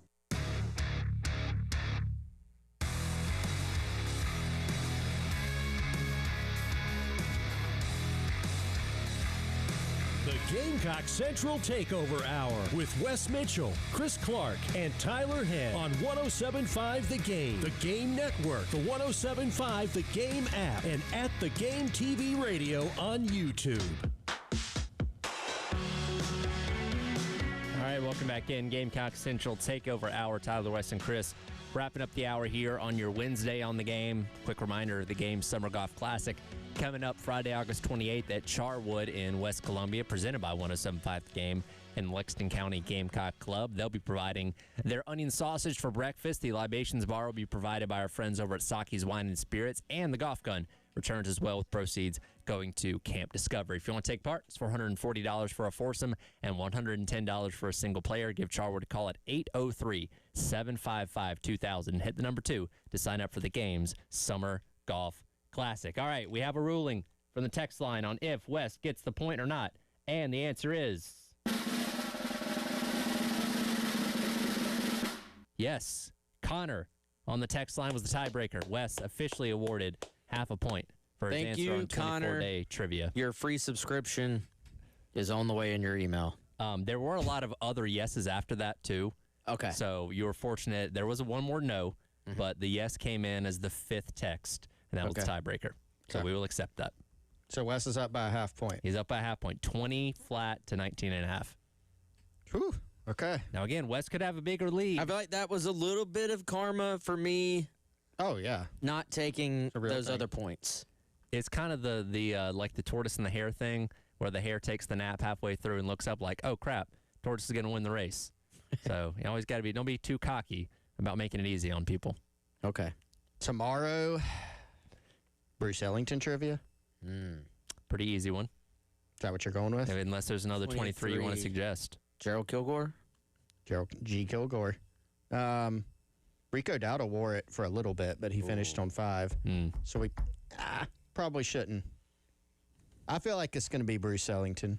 Brucey. There's a strong chance it's going to be Bruce Ellington. You already know? I don't know for sure. I haven't looked into it yet, but I feel like there's a very strong chance. How many names are typically on the list that Kevo has? Anywhere between like 2 to 6. Typically. Okay. Now there's some where there's only like 1.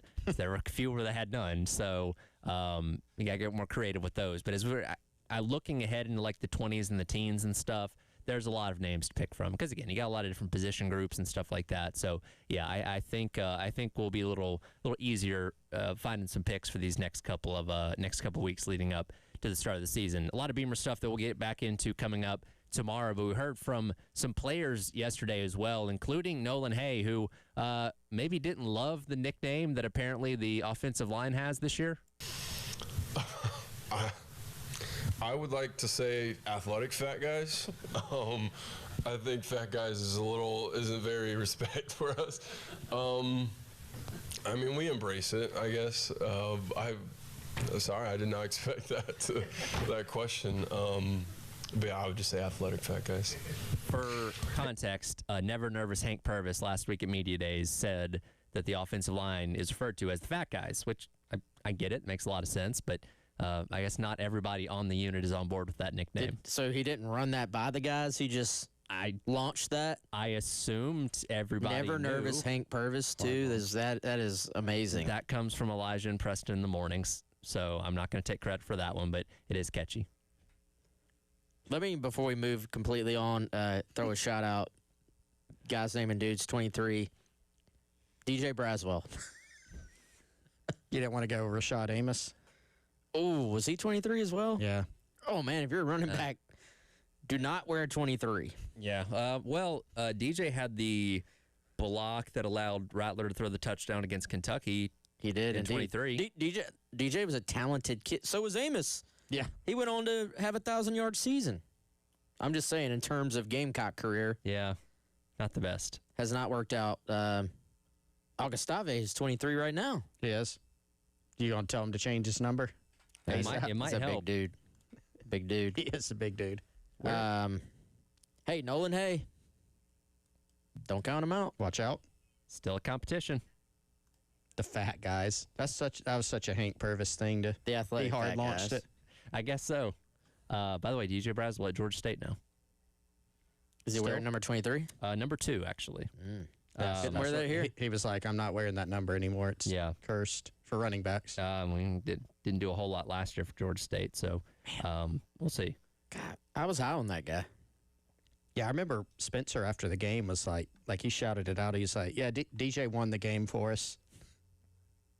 I mean, it's about as good of a running back block as you'll see. Especially for a guy who's just thrown in there. Yeah, get out there. Block that guy. Yeah. It was pretty impressive. Yeah. For a not great year, that was actually a very fun day at Willie B. That was the Sandstorm in person. Oh, yeah, Darude. I forgot about that. Darude was there in the house. Pretty cool. Hopefully he'll come back sometime. I wonder if he still thinks about that.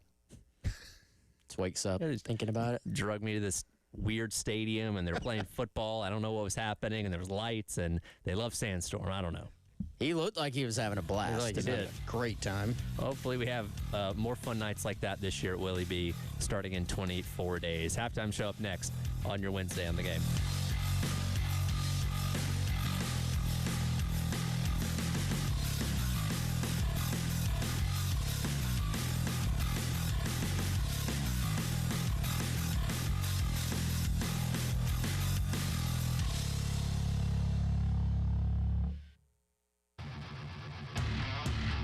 Broadcasting live from the Herndon Chevrolet studio. Herndon Chevrolet is your hometown dealer. Stop by today or shop online 24/7 at herndonchevy.com. Powered by